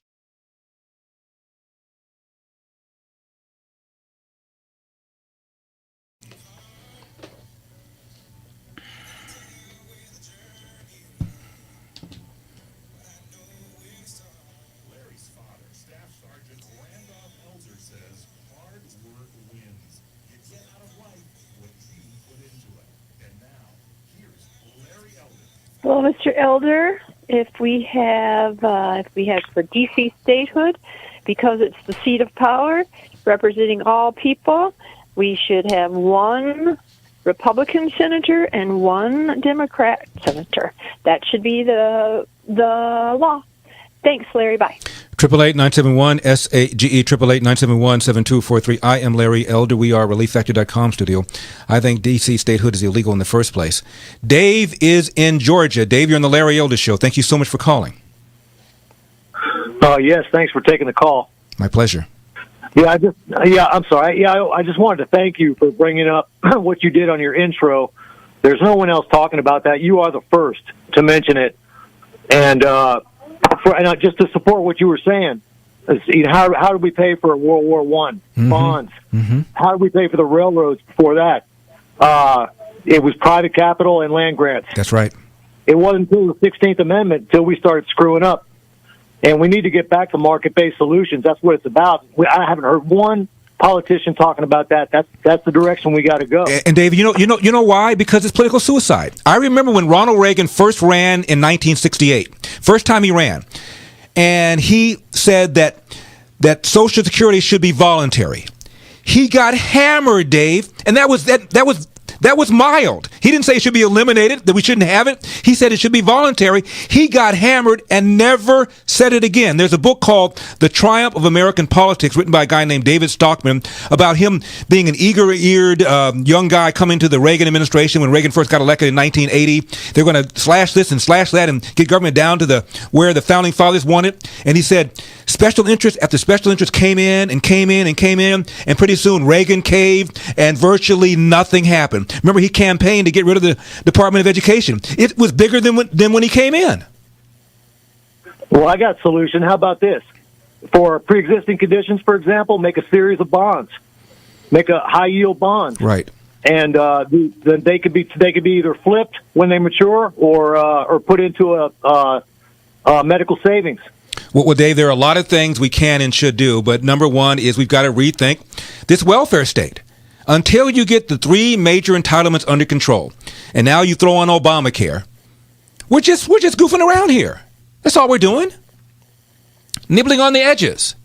You look at the economy, and you throw out interest, and throw out defense, and Medicare, Medicaid, Social Security. You're looking at just a sliver of the budget that is truly discretionary. Much of this stuff is on automatic pilot. And I told you this when Trump got elected. I said, no matter who gets elected, government is going to get bigger because what's driving government is on automatic pilot. One of my favorite articles is by Walter Williams called "Could They Be Elected Today?" He talks about how earlier presidents, they would have been shocked by this level of expansion of federal government. In 1792, Congress appropriated $15,000, big money in those days, to assist some French refugees. And James Madison, the father of the Constitution, said, quote, "I cannot undertake to lay a finger on that article of the Constitution which granted a right to Congress of expending on objects of benevolence the money of their constituents," end of quote. In other words, there's no authority for this in the Constitution. The fifth president was James Monroe. He cast only one veto his entire presidency, and that was a veto against the expansion of the Cumberland Road. Even though it would go through his home state of Virginia, he felt it's inappropriate for other states to pay for an expansion into my state. Where's my authority for that? Franklin Pierce was our 14th president. 1854, he vetoed a bill to help the mentally ill. He said, quote, "I cannot find any authority in the Constitution for public charity." And he added that any kind of spending like that would, quote, "be contrary to the letter and the spirit of the Constitution and subversive to the whole theory upon which the union of these states is founded," end of quote. Can you imagine somebody saying that today? 1887. President Grover Cleveland, he was our 22nd and 24th president, the only back-to-back with a gap in it. He vetoed an appropriation bill to help drought-stricken counties in Texas. Quote, "I feel obliged to withhold my approval of the plan to indulge in benevolent and charitable sentiment through the appropriation of public funds. I find no warrant for such an appropriation in the Constitution," end of quote. President Grover Cleveland, 1887. Can you imagine anybody saying that now? I said that when President Trump was proposing a big infrastructure bill. I said calling infrastructure doesn't mean it's no longer pork. It's still pork. And why, if a bridge is falling in Minnesota, should somebody in Massachusetts help pay for it? All you're doing is encouraging slovenly behavior by local politicians who know if they don't do snow removal, if they don't do this, if they don't do that, they'll just yell natural disaster and FEMA will come in and take care of everything. It's outrageous. And for all the people that think the rich need to be taxed more, are you kidding me? The top 1% pay 40% of the federal income taxes while taking in about 20% of the nation's income. And you look at a state like New York, a state like California that have high state income taxes. California, the highest state marginal income tax in the nation at 13.3%, I think it is. Kicks in once you make over $300,000. So every dollar you make above that, 13.5 cents goes to the state, 40 cents goes to the feds. And I'm even talking about property taxes or sales taxes. It's ridiculous. And so in a state like New York or California, you're looking at maybe 1% of all the tax filers in those states accountable for nearly half of the state income taxes. And you want to tax rich people even more? I saw a poll, I think I told you once, Investors Business Daily, and they asked whether or not people were aware of the amount of taxes paid by the top 1%. And it turned out only a small number did, even those in the top 1% were unaware of how much they were paying as a percentage of total federal income taxes.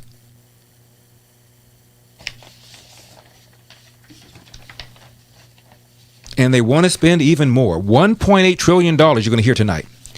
Families plan, paid leave, child care, universal pre-K, free community college. By the way, if Biden was talking about this kind of stuff when he was running, He wouldn't have gotten elected. He was perceived to be the alternative to Bernie Sanders. This sounds like Bernie Sanders. You heard Bernie Sanders say he was pleased. What does that tell you? Now, are you a responsible person who finds yourself growing deeper and deeper in credit card debt and you're not sure how to fix the problem? Then get ready for a toll-free number that will put you on a path to financial recovery. Trinity Debt Management is a non-profit organization that will consolidate your accounts into one easy-to-manage monthly payment. Put a stop to late fees and over-limit charges. Reduce your interest rates by as much as 60% and possibly improve your credit score. You'll save thousands and become debt-free for keeps. Not alone. It's a smart way to relieve your stress, meet your obligations, and preserve your self-respect. If your debt has you down, we should talk. Gather up your bills and call this toll-free number for a free no-obligation debt analysis. 1-800-793-9159. Call right now. That's 1-800-793-9159. That's 1-800-793-9159. Trinity Debt Management.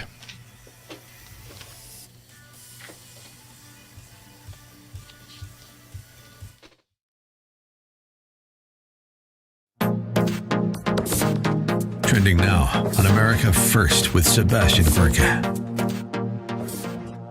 One of the keys to actual real happiness is earned success. Not handouts, but earning your success. Because, you know, getting a handout from somebody never makes you feel good about yourself. This recommendation sounds as if it's going to just destroy the capacity for earned excess. Right, because what's the point? I mean, the government's just going to keep taking it all. Don't forget, when you invest in something like a business or in the markets, you're taking a big chance, right? It's not the same as labor. Yet they want to treat that money that you've already paid taxes on now as labor. It's really messed up. And the AEI guy, the cellist, I appreciate that because I'm a classical singer. I hear what he's saying, and it's extremely true. I mean, you know, it's just human nature. You want to do something for yourself. You want to earn for yourself. I got a note from Bloomberg the other day in one of their reports, and they were talking about income inequality between white America and black America. And they had a big chart, and they said, you know what? It really started picking up in a big way. They equated it with a $3 trillion divide today, so therefore that's what we need in reparations. And they said it really started picking up in 1967. So, Seb, I said to myself, what happened in 1967? Exactly. Well, you know I remember what happened. Go ahead. Johnson's War on Poverty in Yes, the 64. Great Society. Right. Right? And so you want to talk about decimating a community. Suddenly, you know, you couldn't get a payment, a leg up from Uncle Sam, right? If you had a man in the house, all kinds of things that destroyed community, destroyed the family, made people dependent on the government. And sure enough, you get a much wider breadth of income inequality. Keep up with what's trending. Subscribe on YouTube today.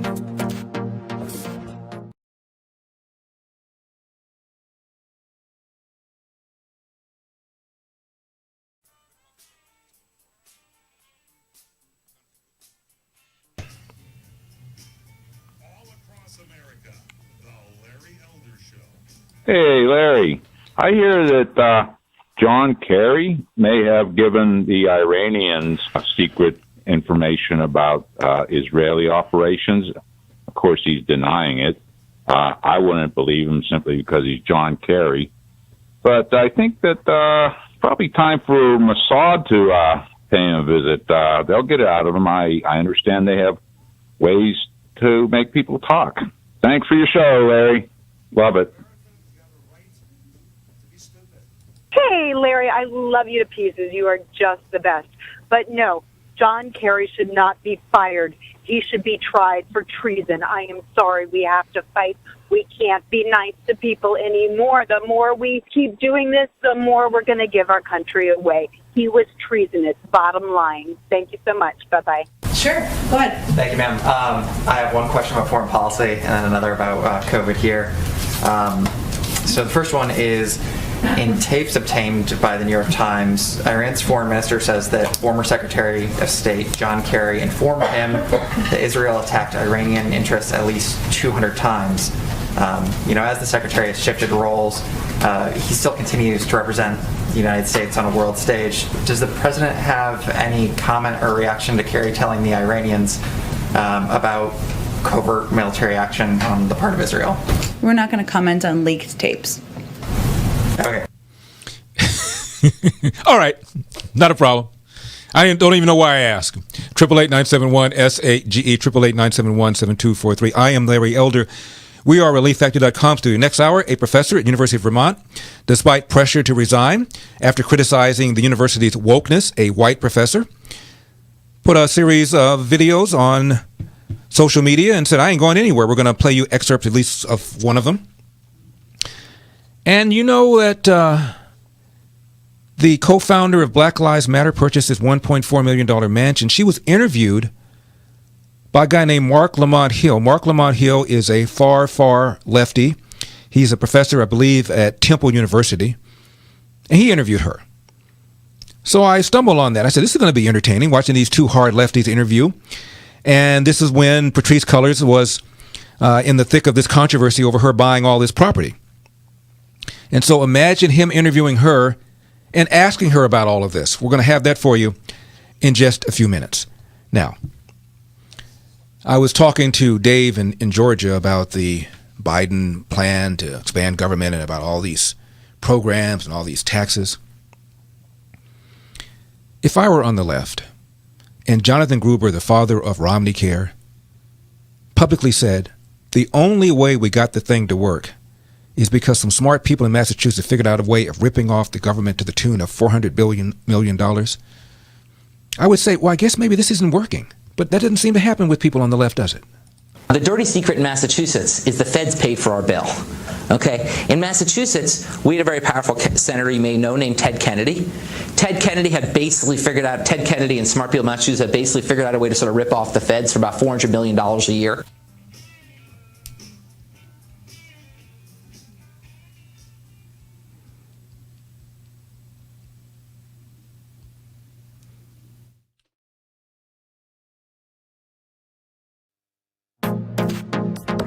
Trending now on the Mike Gallagher Show. You guys call it literally a war on small business. Lay it out for us about what small business owners are up against and what Job Creators Network is doing about it. Yeah, well, you laid it out just great there, Mike. I mean, when you think about the last year with the pandemic, if you are Amazon or Uber Eats or DoorDash, you've done fantastic. But if you're a mom and pop restaurant, if you're a dry cleaner or pizza parlor, hairdresser, you've been really hurt. And if you're still around, you've been really hurt. Or maybe you're gone and you're thinking, how do I start over? Keep up with what's trending. Subscribe on YouTube today.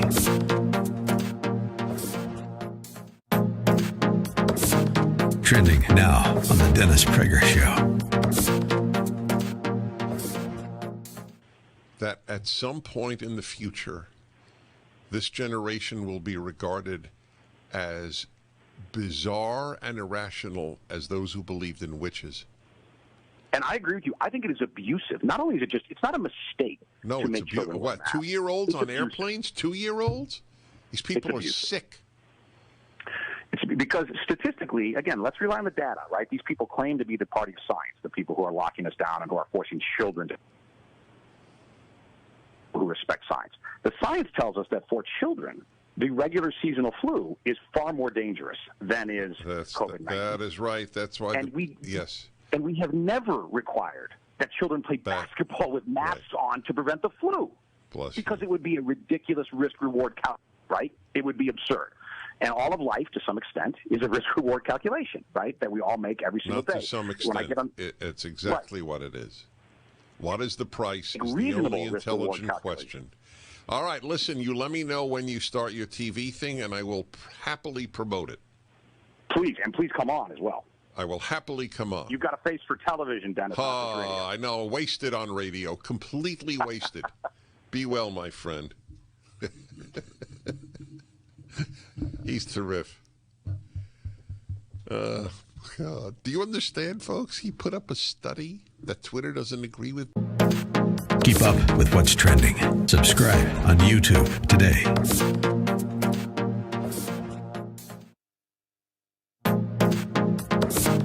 Trending now on the Eric Metaxas Show. And I remember Ronald Reagan 32 years ago, at the end of his 8 successful years as president of the United States, gave a farewell address. And in it, he gave a warning I often quote. He didn't just celebrate all the good that had happened, the changes in the economy, the improvements in the country, the increase in patriotism. He gave a warning for parents going into the 90s, which was so prophetic, about needing to reinstitutionalize that belief in America and the American idea. The idea, he's actually specifically said we need to do more to teach American history and to share in civic rituals. I thought of him recently when the owner of the Dallas Mavericks, Mark Cuban, was talking about not even playing the national anthem anymore at the basketball games. Thankfully, that got reversed.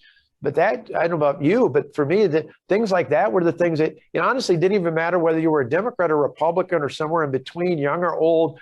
Everyone stood for the flag when it came by in the parade. Everyone said the Pledge of Allegiance. Everyone sang the national anthem. Those were things that united us like the threads in the very flag itself. And sadly, the left, the radical element of the left, is even taking that away from us in America. We need to regain that. We need to reach out and grab that and bring that back. Not just the ritual of the flag, but all that it stands for with the freedom and opportunity, and make that case to young people and let them know that we love America, we want our families to do well, and we want the same for our neighbor. That's a powerful message. Well, you understand this well, and you say it well. Have you ever thought about running for public office? Keep up with what's trending. Subscribe on YouTube today. Trending now on the Charlie Kirk Show. The conservative commentary space and the conservative activist space is not giving an inch when it has come to this nonsense of what happened in Ohio. It's really, really good. Because what would have happened 5 years ago is we would have had some, Mitt Romney-style press release. Now, while the officer very well might have been justified, this is just another example of a situation gone wrong, of systemic structural racism, and only corporate tax cuts and mass immigration, drug legalization is the way to do this. Like some sort of weird, bizarre corporate Republican approach to this. Now, every single conservative commentator that I've seen has said, you know what? This is a knife fight. The police officer tried to break it up. He tried to intervene peacefully, and he saved a young black girl's life. Here's this guy in MSNBC, Jason Johnson. This is a guy who's teaching your children, by the way. He's a professor at Morgan State University. He has now earned a position on our professor watch list.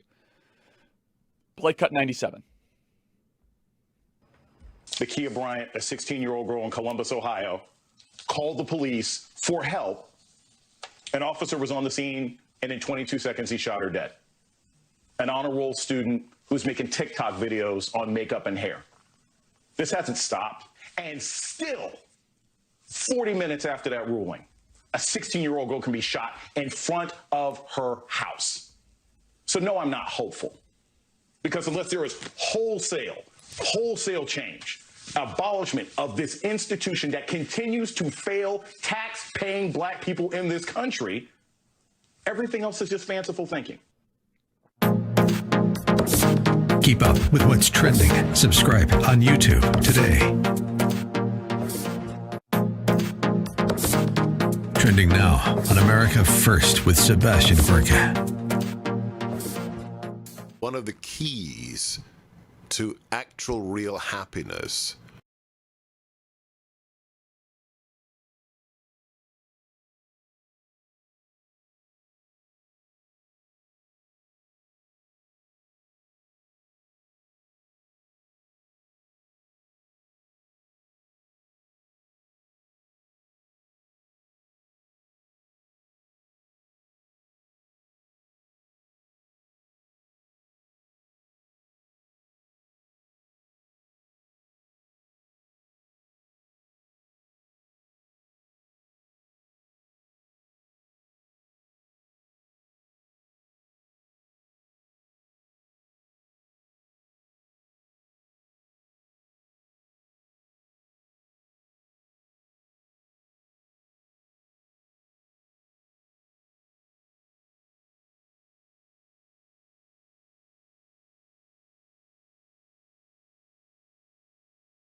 888-971-SAGE, 888-971-7243. I am Larry Elder. We are ReliefFactor.com studio.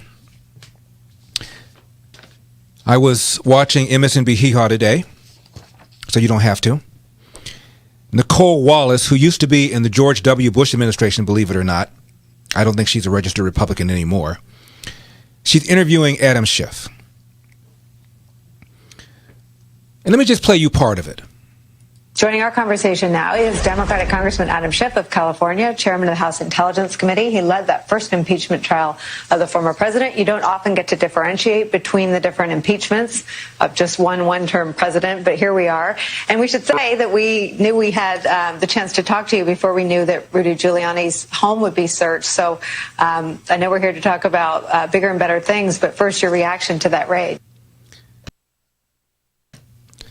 And she proceeded to refer to the so-called big lie. I want to ask you about your work as on the Intelligence Committee. Is it different now that the intel chiefs have testified to our tragic new reality, that the gravest threats to our country are domestic violent extremists? And currently, under the threat warning that we know about, they're radicalized by the big lie still being repeated by Donald Trump. Okay, just stop there.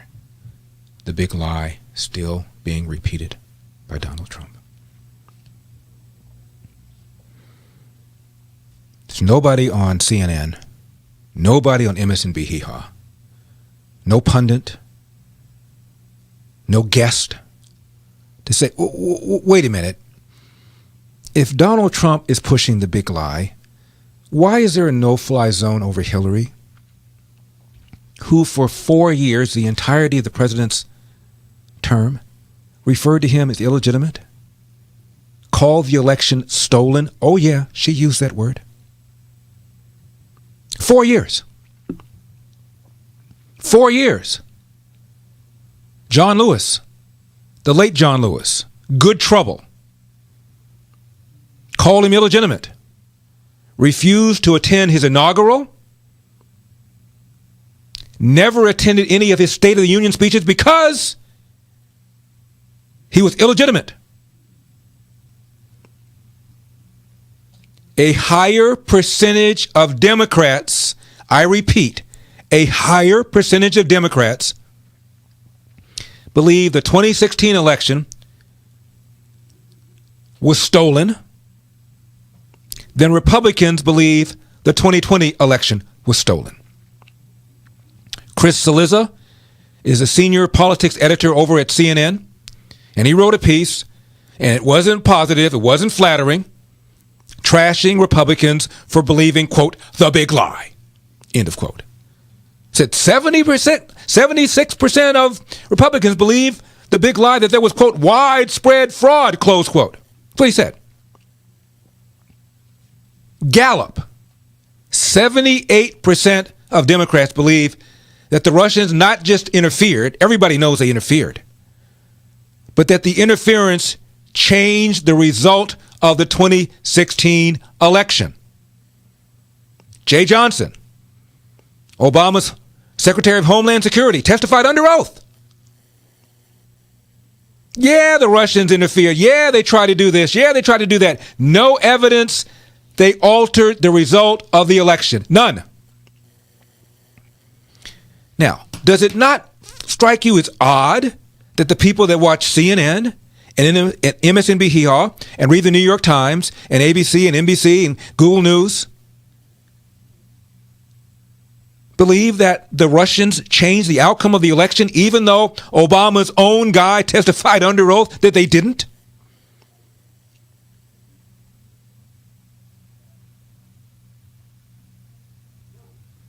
But here you are watching CNN. And if you're just coming out of the blue watching CNN, you're like, wow, I guess half the country feels a certain way. But the Democratic Party, these are rational people that connects all the dots. They would never have some sort of conspiracy theory about an election, would they? I want to ask you about your work as on the Intelligence Committee. Is it different now that the intel chiefs have testified to our tragic new reality, that the gravest threats to our country are domestic violent extremists? And the gravest threat to our country are domestic violent extremists. So all these Islamo fascists who vowed death to America, they've all just given up because Joe Biden just came in. Good to know. Currently, under the threat warning that we know about, they're radicalized by the big lie still being repeated. Radicalized by the big lie. Hillary was only the former first lady. She was only a elected senator from New York, got reelected. She was only their 2016 presidential candidate, and she's only been saying for 4 years that the election has been stolen. From whom was it stolen? Why aren't you concerned about what she's been saying? I know Jack Dorsey, the CEO of Twitter, is listening to my program. Jack, you shut down Donald Trump because of the big lie, but Hillary still has her Twitter account. Pourquoi? Look at what she said about the 2016 election and tell me how that's different from Trump. Except that Trump never had the Homeland Security investigate this and testified under oath.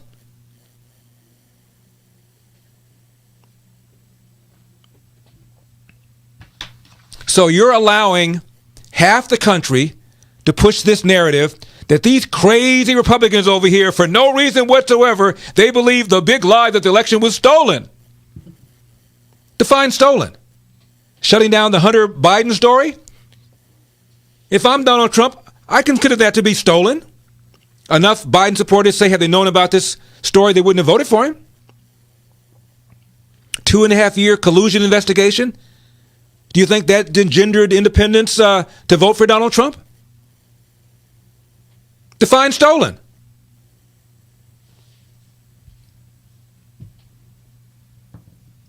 Chief Justice of Supreme Court of Wisconsin in a dissent said, we should have heard this case.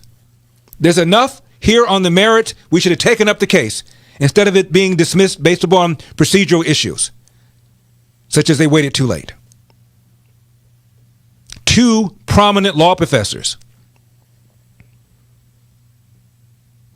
Alan Dershowitz, Jonathan Turley, both of them said, well, the Pennsylvania deadlines are just blown through under the guise of doing it for COVID-19. They believe what the Pennsylvania officials did was illegal.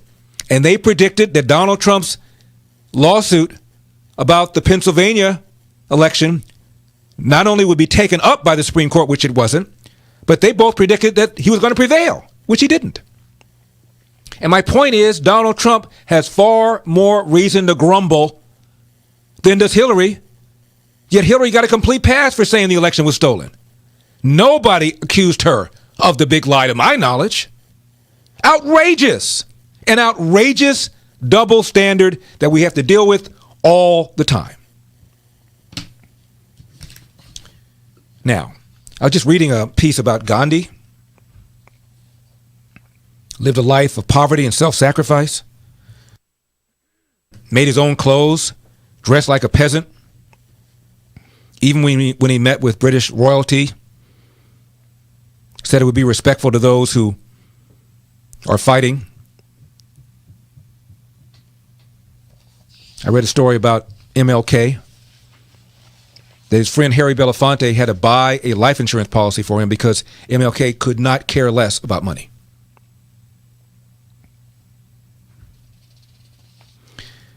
And then we have Patrisse Cullors, the social justice warrior from Black Lives Matter, who just plunked down $1.4 million for a mansion in Topanga Canyon. Black population 0.4%. According to several sources, BLM took in $90 million last year.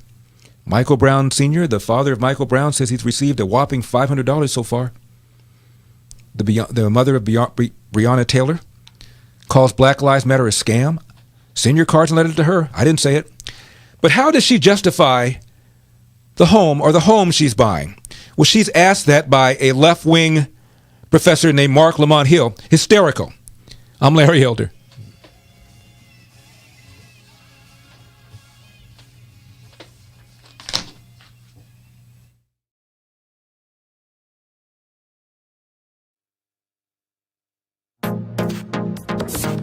Trending now on the Eric Metaxas Show.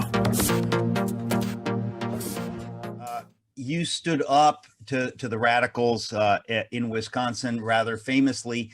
What do you think accounts for the inability of so many in the GOP to stand up at the moment when we need them to stand up? It's amazing to me that doing what you said you're going to do is considered courageous. To me, it's just what I was taught to do growing up, that, you tell people what you're going to do and you go out and do it. Unfortunately, in politics, that's fairly rare, particularly for conservatives, which is even more bizarre because what we find is that conservatives win and stay in office when they do the things that they say they're going to do. Liberals win when they run like conservatives, but then they don't do what they say they're going to do. And so I think there's many conservatives who feel intimidated as the left has gone from just being biased on campus and biased in culture to going to political correctness to now just outright cancel culture.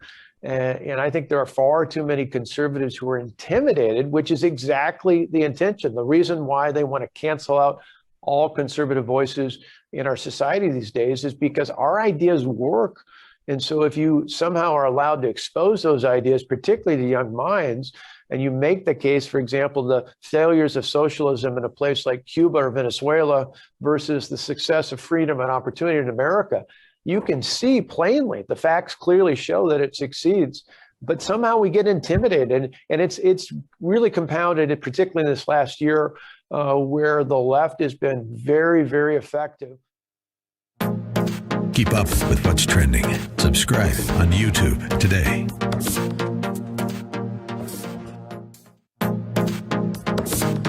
Trending now on America First with Sebastian Gorka. I guess we're taking a break from knife fights and China in some way, but it's not a good break. What is going on with the Biden tax plan? I got to tell you, this is about the most moronic thing I have seen in my entire career. I have never seen such an aggressive. I mean, I think you got to go back to, the days of the Revolutionary War and the British tyranny over our 13 colonies to find anything as ludicrous and onerous as this tax plan, Seb. My stomach turned when I saw it. We knew he was a socialist. We knew he would try things like this, but there's still a part of you. It's like, okay, well, he's got to really want the best thing for America, right? And this is not the best thing for America. This is disastrous for America. So break it down for us. What is this going? What is it proposing, and what will it actually result in? Okay, so basically, he's looking at anywhere from 39% and change to 43% on capital gains taxes. So this means any money that you invest, if you have, a business, for example, you're a small business owner, or suppose you invest in the stock market because you're saving up for your retirement, instead of it getting taxed at the current 20% level, it's going to be taxed at double that. Now, the administration would say, oh, don't worry, it's only going to affect people that have more than $1 million. Well, look, there's a lot of small business owners that have been toiling away for 30 years that are getting ready to sell their business. Their business is going to be valued at more than $1 million, so that's going to be a problem. Keep up with what's trending. Subscribe on YouTube today.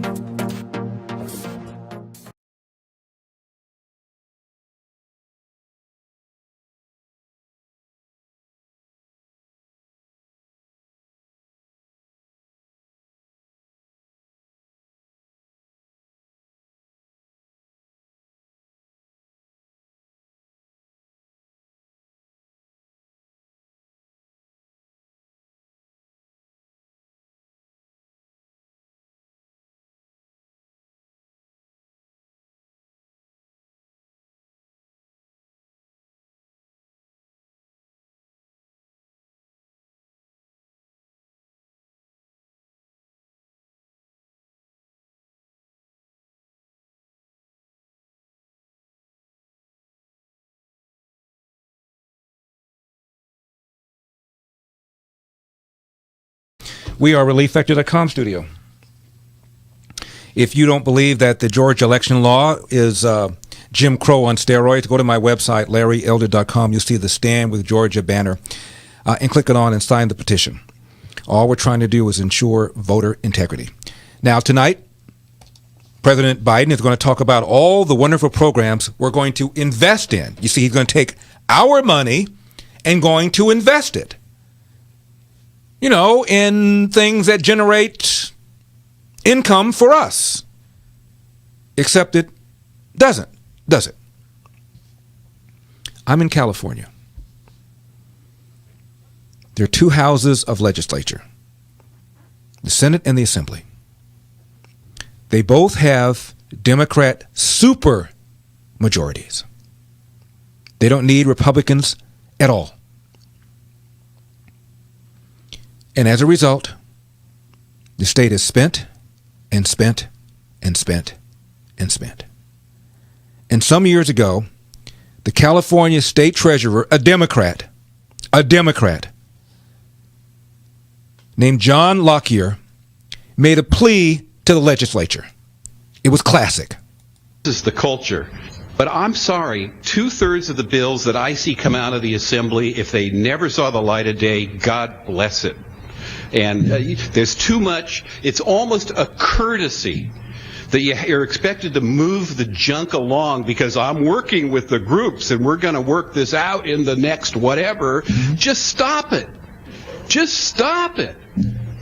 And just stop it. I mean, they're junk, and they're consuming all your staff time with junk. So it's not a rule, it's cultural. Just, Nancy Reagan's right, just say no. You can't, it's impossible for this legislature to reform the pension system, and if we don't, we bankrupt the state. And I don't think anybody can do it here because of who elected you. You're just captive of the current environment. I don't see any way out. By the way, Democrats have to call other Democrats on it. That I'm hearing that. Yeah. That's 2/3 of the problem. No, absolutely. This is the then California State Treasurer, John Lockyer, a Democrat, 2009. It's almost 2/3 of the legislature. Yeah. So, okay. And 3/4 of the bills. And people like you that should be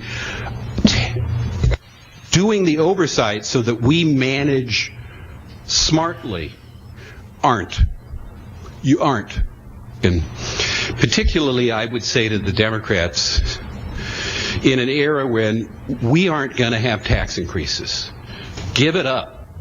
Figure out how to be more efficient about spending the money we've got. And the Republicans can help you do that if they'll get off the philosophical cant about stuff and help you make things more efficient. They actually culturally know more and occupationally know more about efficiencies than Democrats. This is a Democrat lecturing the Democrat-run legislature. Stop it. Stop it. We don't have the money. And, of course, they didn't listen. Now, Black Lives Matter, Patrisse Cullors, a self-described trained Marxist. Why a Marxist would need so much property, since Marxists don't like private property, is beyond me, but that's another question. Signed a multi-platform deal with Warner Brothers. Best-selling book. Some accounts have her having purchased a total of 4 homes worth in excess of $3.2 million since founding BLM. She was interviewed by a left-wing professor named Mark Lamont Hill, and it was entertaining because, of course, he didn't ask her anything tough, and she whipped out both the sex and the race card. So you haven't taken a salary. So your income that you use to make whatever purchases you've made have come from outside income. You've mentioned on your IG, and other people have talked about speeches, studio deals, book deals for your book when they call you a terrorist. Your income has not come from working directly with BLM, GM. That's correct. Yeah. I'm a college professor, first of all. I also am a TV producer, and I have had 2 book deals. My first book that came out was a New York Times bestseller. And I also have had a YouTube deal. And so much of all of my income comes directly from the work that I do. But I also want to say something Mark, that feels really important. Organizers should get paid for the work that they do. They should get paid a living wage. And the fact that the right-wing media is trying to create hysteria around my spending is frankly racist and sexist. The right-wing media. So when Mark Lamont Hill asked you the question, he's not part of the right-wing media. By the way, here's where Mark Lamont Hill is supposed to say, don't you think it's a little odd that somebody who's a self-trained Marxist gets wealthy under capitalism? But no, that didn't quite come up. There's also a question, because you're right, the right-wing media has made certain critiques of you that you're... The right-wing media has made certain critiques of you. And you're buying, and there's an argument to be made that this is absolutely about misogynoir. They don't want black women to have anything. They don't want black women to have anything. All my right-wing fans, we have meetings. We say, Larry, what can I do to make sure black women don't have anything? There's also a critique, though, from the left that would say, if you are... There's also a critique from the left that would say, I'm not part of it, but I'm saying if the left people want to make a critique, here's what they might say. Don't get mad at me. A trained Marxist, if we're talking about a certain kind of radical politic, that extravagant homes of any sort or multiple properties of any sort is itself contradictory to the ideology that you hold. And so it's not about having money per se, but that it's about, or about property per se, but it's about there being a potential contradiction between your expressed politics and your lived practice. Now, how's she going to respond to this? Now, some people would say, right-wing people like Larry Elder, isn't that a little inconsistent with somebody who's a trained Marxist to have all this property, from each according to his ability to each according to his needs? Isn't that how it's supposed to go down? Sure. And I think that is a critique that is wanting. And I say that because... Wanting. Is the way that I live my life is in direct support to black people, including... The way I live my life is in direct support to black people? When you're living in a $1.4 million mansion in an area with 0.4% blacks? Please enlighten me. My black family members, first and foremost. And for so many black folks who are able to invest in themselves and their community, they choose to invest in their family. Invest in themselves? Do Marxists invest? Marxists invest? Marxists...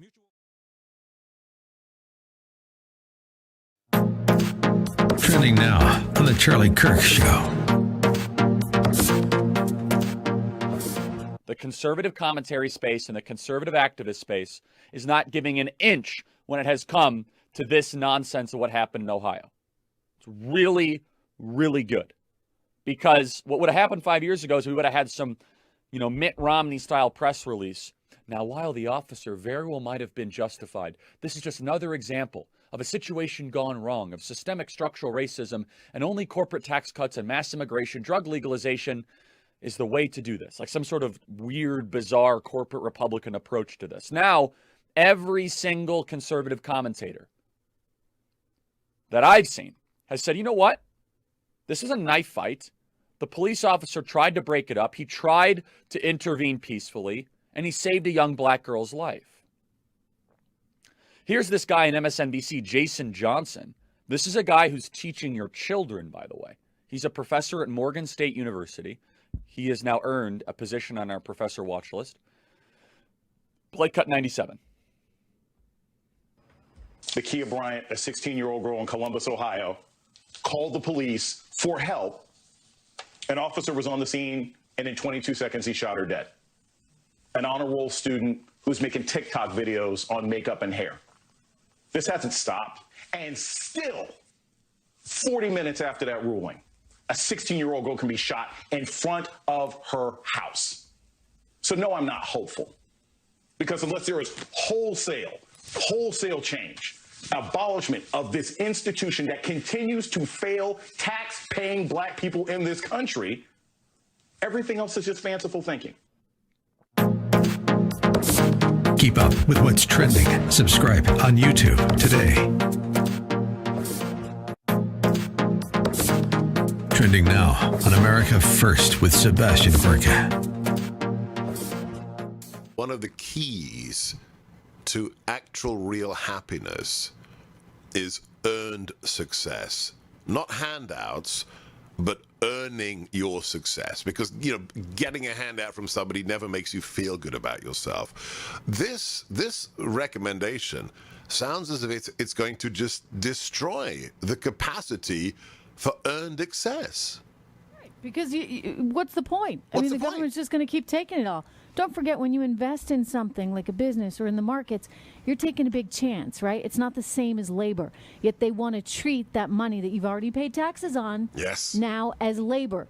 It's really messed up. And the AEI guy, the cellist, I appreciate that because I'm a classical singer.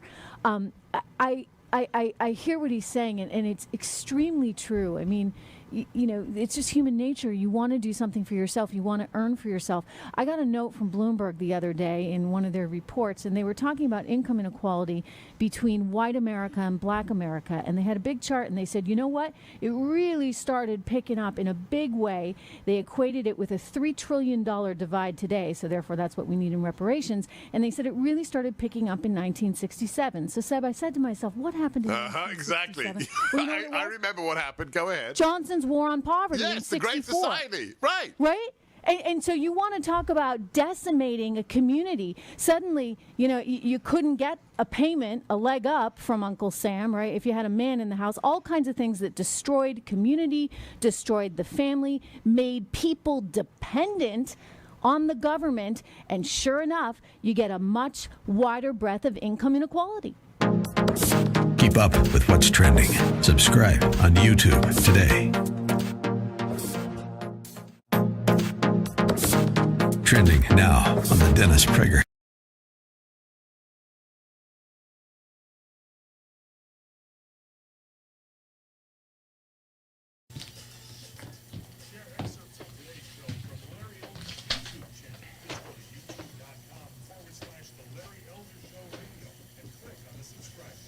Hey, Larry Elder, this is Sean from New Jersey. Just calling because you and I have the same birthday. Wishing you a happy birthday, and hope you're doing well during this pandemic. And it's really tough out there, and I hope it gets better for you and for everyone else in the world. So, yeah, happy birthday. Thank you so much. Happy birthday to you too. 888-971-SAGE, 888-971-7243. There's an Ask Me Anything event with Senator Josh Hawley, May the 6th. He's written a new book called The Tyranny of Big Tech, where he argues that these mega corporations pose the gravest threat to American liberty in decades. Speaking of these mega corporations, I think I've told you about my Instagram account. Growing like crazy, then all of a sudden, dead stop. Same thing with YouTube channel. Growing like crazy, dead stop. Twitter, growing like crazy. About, 3 months ago, lost over 100,000 followers in 3 days. Still have not regained where I was before. One channel on YouTube completely demonetized. Didn't like what I was saying, I guess, about the election. I don't know. Scary. At this event, you can ask Senator Josh Hawley about your concerns about the power of big tech. And you'll get a copy of his book, The Tyranny of Big Tech. The offer is by invitation only, so go to askahost.com for all the details and to buy your tickets. Askahost.com. I was telling you about the wacky interview that Mark Lamont Hill had with the self-described trained Marxist co-founder of Black Lives Matter. Her name is Patrisse Cullors. He just asked her, how do you square having all this property with your views as a Marxist? To which she said, and that's what I've chosen to do. I have a child, I have a brother that has severe mental illness that I take care of. I support my mother, and I support many other family members of mine. And so I see my money as not my own. I see it as my family's money as well. And I want to also... I see the money not as my own, but I see it as my family's money as well. So you justify it by saying you make a lot of money and you spend it on your family. And so that doesn't violate your principles as being opposed to private property at all. Because even though you're a trained Marxist who lives in a capitalist country and you have obligations. Speak to Black Lives Matter and the money that we didn't necessarily raise, money that was given to us last summer. Mark, the minute we started to receive money that we didn't necessarily raise was given to us last summer. Funding, I looked at my team and I said, we have to get these dollars out the door. Now that Black Lives Matter has money, we have to be a grant-making body as well as a think tank, act tank, and an amplifier. And so a think tank and an act tank and an amplifier. Damn, that's impressive. So much of Can you imagine the size of her business card? The work that BLM specifically has done has been reinvesting into Black communities. Reinvesting into Black communities. The ones that you're encouraging people to go in and destroy. Launched a survival fund where we gave nearly $3 million to $3 million out of the $90 million that you raised. In Black folks across the country. We have committed to $27 million to Black-led organizations, not just our chapters, across the country. That is like a quarter of our budget is going back into the community. And then also, we have to build an organization. It's the first time we've ever had real dollars, and we have to build a Black institution that can challenge policing, that can take care of Black communities. The whole point of these articles and these recent attacks against me are to discredit me, but also to discredit the movement. And we have to stay focused. We have to stay focused on white supremacy. I am not a white supremacist. We have to stay focused on white supremacy. So I'm moving to Topanga Canyon to live with a bunch of white people. That way I can observe their supremacy firsthand and do something about it. I am not a tech billionaire. I am not the Catholic Church acquiring land everywhere. I am a single Black woman who is supporting my family and supporting my community. And I want to continue to do that. And I need to be able to do that. And I need people to see through the lies. With a straight face. This is a woman who said back in 2015. I think that the criticism is helpful. I also think that it might, I think of a lot of things. The first thing I think is that we actually do have an ideological frame. Myself and Alicia in particular are trained organizers. We are trained Marxists. Speaking of which, a gas station sells regular unleaded for $4 a gallon. The gas station next door sells the exact same gas for $2. Which are you going to buy? Which would a trained Marxist buy? So why are you still paying these jacked up rates for wireless with Verizon, T-Mobile, or AT&T when you could be getting the exact same coverage as one of those big carriers with Pure Talk? Except, get this, cost you half. The average family saves $800 a year. Right now, get unlimited talk, text, and 6 gigs of data for just $30 a month. And if you go over data, they do not charge you for it. Switching is easy. You can keep your phone, keep your number, or choose from the latest iPhones and Androids. Make the smart choice like I did. Switch to Pure Talk. Just dial pound 250 and say keyword Larry Elder to save 50% off your first month. That's pound 250 and say Larry Elder. Pound 250 and say Larry Elder, because Pure Talk is simply smarter wireless. Trending now on The Mike Gallagher Show. Courtney Ann Taylor slammed the Gwinnett County Board of Educators at a meeting April 15th. She's fed up. This is cut 11. This is the Georgia mom going off on the Board of Ed in Gwinnett County, Georgia. Every month I come here and I hear the same thing: social emotional health. If you truly mean that, you would end the mask requirement tonight. Tonight. This is not March 2020 anymore. We have 3 vaccines. Every adult in the state of Georgia that wants that vaccine is eligible to get it right now, and every one of us knows that young children are not affected by this virus. They're not, and that's a blessing. But as the adults, what have we done with that blessing? We've shoved it to the side and we've said, we don't care. You're still gonna wear a mask on your face every day, 5- and 6-year-olds. You still can't play together on the playground like normal children, 7- and 8-year-olds. We don't care. We're still going to force you to carry a burden that was never yours to carry. Shame on us. My 6-year-old looks at me every month before I come here and she says, "Are you going to tell them tonight? Tell them I don't want to wear this anymore." And I say, "Baby, it's not time to fight that battle yet." I try to explain that there's so many things, but it's April 15th, 2021, and it's time. Take these masks off of my child. Wow, that's what freedom sounds like. And I like it a lot. Now, I wear my mask. I got my vaccine. My family has gotten vaccinated.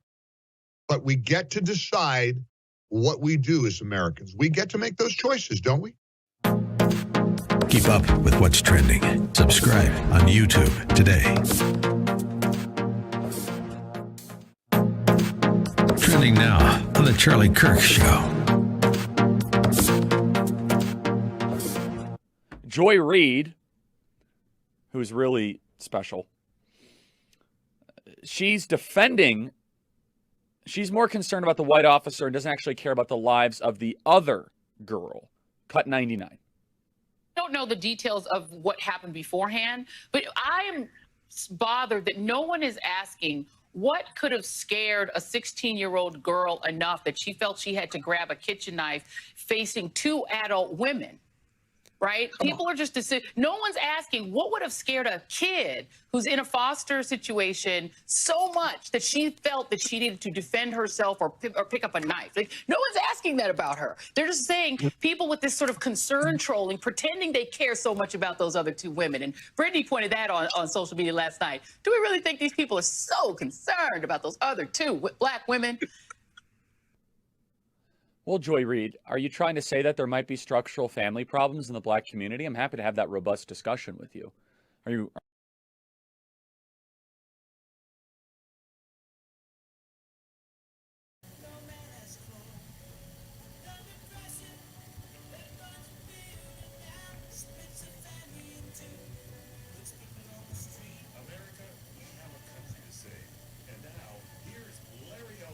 But the police, I think, really believe, and in some ways are led to believe, that their greatest challenge and their greatest chore is to keep, black people in their place. 888-971-SAGE, 888-971-7243. I am Larry Elder. We are ReliefFactor.com studio. In a few minutes, Joe Biden will be addressing the nation. I'll be on the Hannity show later on discussing this. That was Maxine Waters giving her opinion about what the police believe their job is, to keep black people in their place. Earlier today, we talked about a woman who was live streaming on Facebook and talking about how much she hated the police and F the police and this, that, and the other. Later on, she gets in her car. Apparently, she's on some sort of substance, crashes into and kills an NYPD officer. I kid you not.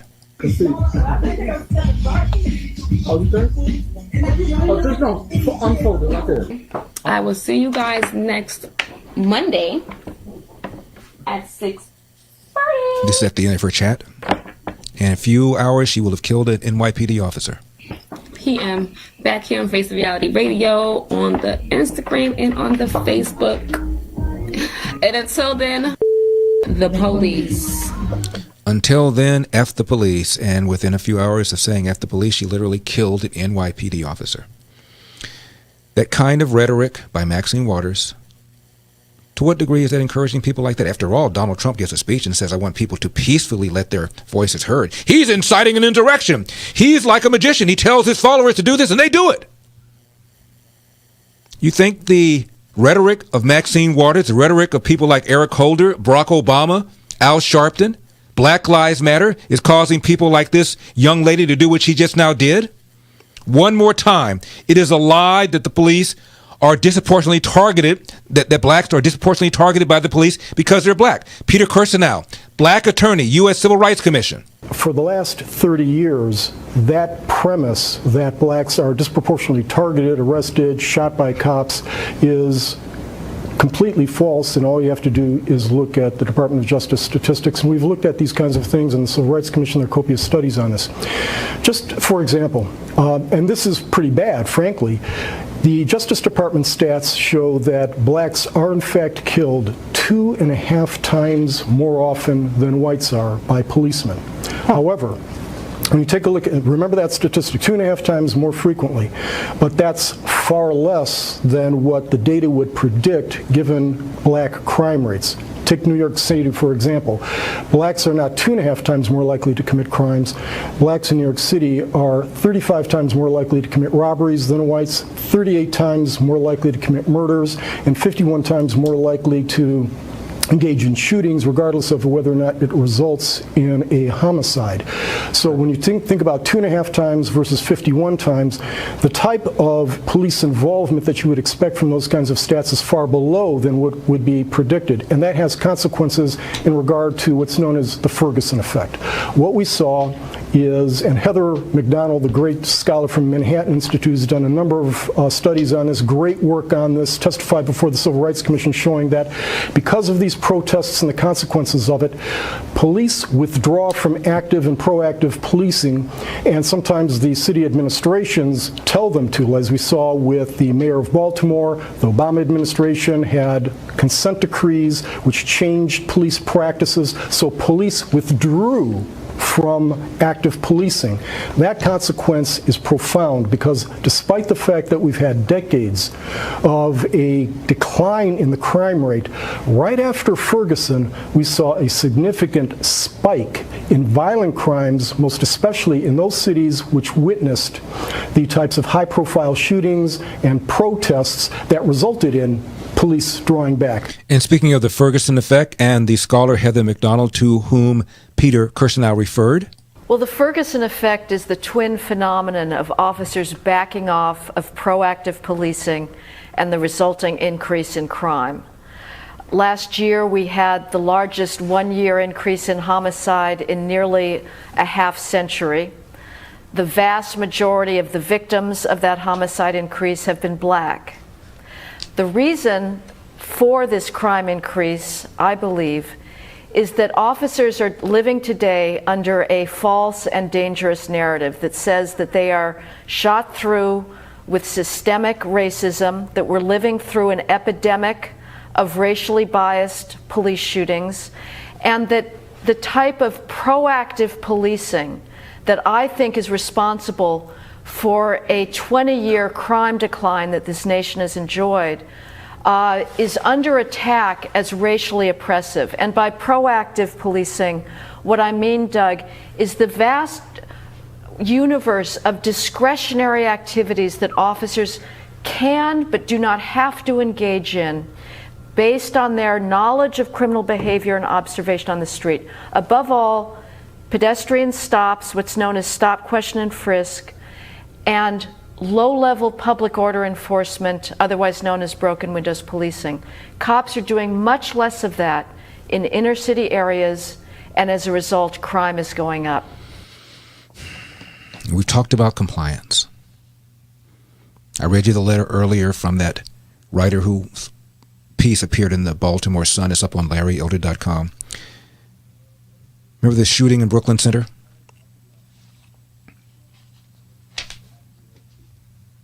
Cop mistook her firearm for a taser. Brian Peters, Minnesota Police and Peace Officers Association. You want to start with the mayor. I mean, let's look at the last two press conferences he's given. I think that he is way above this is over his head.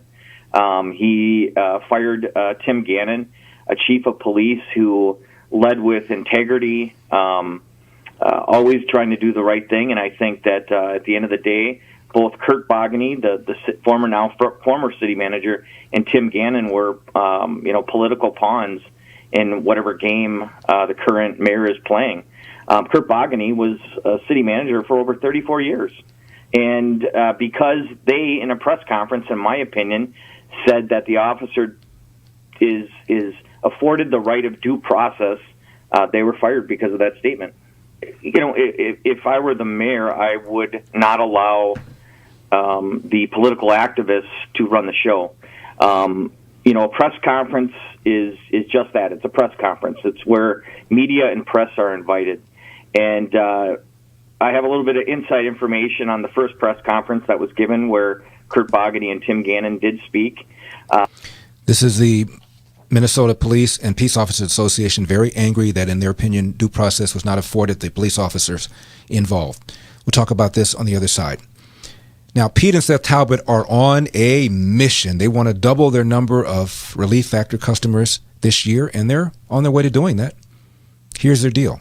If you're struggling with back, neck, shoulder, hip, or knee pain, whether general muscle aches or just kind of everyday living, consider the 3-week quick start, still discounted to $19.95. That is less than $1 a day. They actually lose money, less than $1 a day to see if it works for you. After that, less than the cost of a cup of coffee a day for you to stay out of pain. Over 70% of those who order it go on to order more. ReliefFactor.com, ReliefFactor.com, 800-500-8384, 800-500-8384.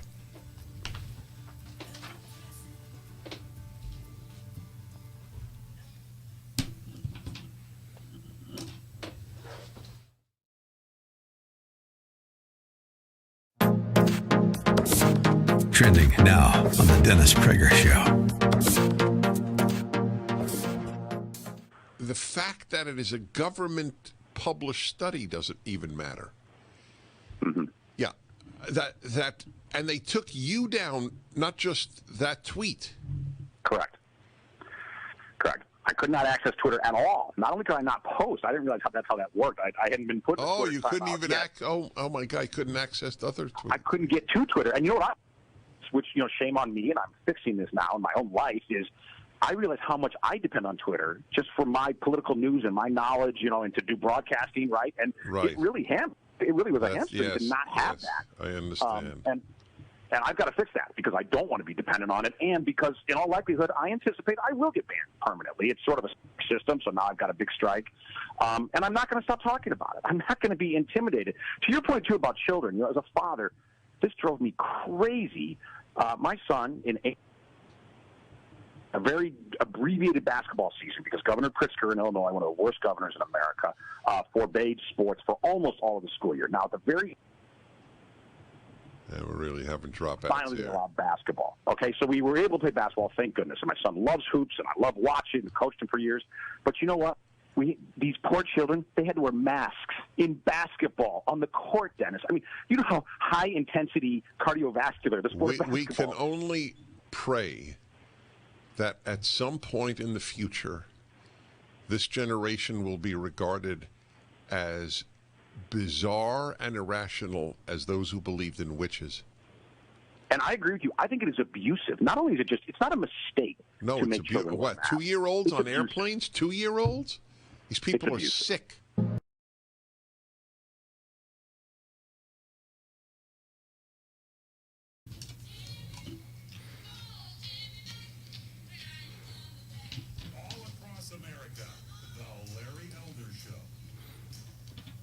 I believe that it stems from the history of this country. It stems from slavery, when whites were absolutely in charge, and they absolutely controlled the lives of people and their families. 888-971-SAGE, 888-971-7243. I am Larry Elder. We are ReliefFactor.com. Studio says a woman who lives in a $4 million mansion in Hancock Park. I checked the black population in Hancock Park. Around 12,000 people live there. And it's a little more than 3%. So I'm sure she can run into them maybe every now and then at a convenience store. Hard to say. Zip poll question I left you with yesterday. Did you watch any of this year's Oscars during its live telecast? I knew the number would be small. 1% said yes. We're talking small. Really small. I mean, so small. Like Rhode Island small. I mean, the whole state could be carpeted. Now, yeah, I know, stole the line from the movie. Here's the one for tonight. Do you regularly watch the evening news by either ABC, NBC, or CBS? Do you regularly watch evening news by either ABC, NBC, or CBS? I can't think of the last time I watched either one of them. Can you, Mr. McConnell? I don't even know who they are. I know David Muir is the anchor for ABC because he's James Bond. They always show him with an angular picture, good looking guy, and it's just show him, in action. He speaks Spanish too, so and they got a guy named Lester Holt over at NBC. He's the one who said, the news saying both sides is overrated. He said something like that. Remember that? But CBS, who's at CBS? I think it's a woman. I think it's Nora O'Donnell. Yeah. So we passed the test. We can get a driver's license. Anyway, if you regularly watch, if you want to respond to the question, you need to go. You need to be a member of the Zip Poll community. How do you do that? Go to your app store and download the Zip app by searching under Zip Poll USA. And in order to participate in this question, you must use my code SAGE, SAGE. And we'll discuss this tomorrow. I didn't get to the professor from University of Vermont who put on a series of videos because he's being attacked because he dared criticize the pressure that he feels to feel guilty about his original sin, which is to come out of the womb white. So we'll talk about that professor tomorrow. And in a few minutes, Joe Biden will be giving his first speech before Congress. And one excerpt says that in the 100 days, he's endured we've suffered the worst attack on our democracy since the Civil War. Really? Pearl Harbor and 9/11 don't count, huh? I guess we'll circle back on that. We got a country to save.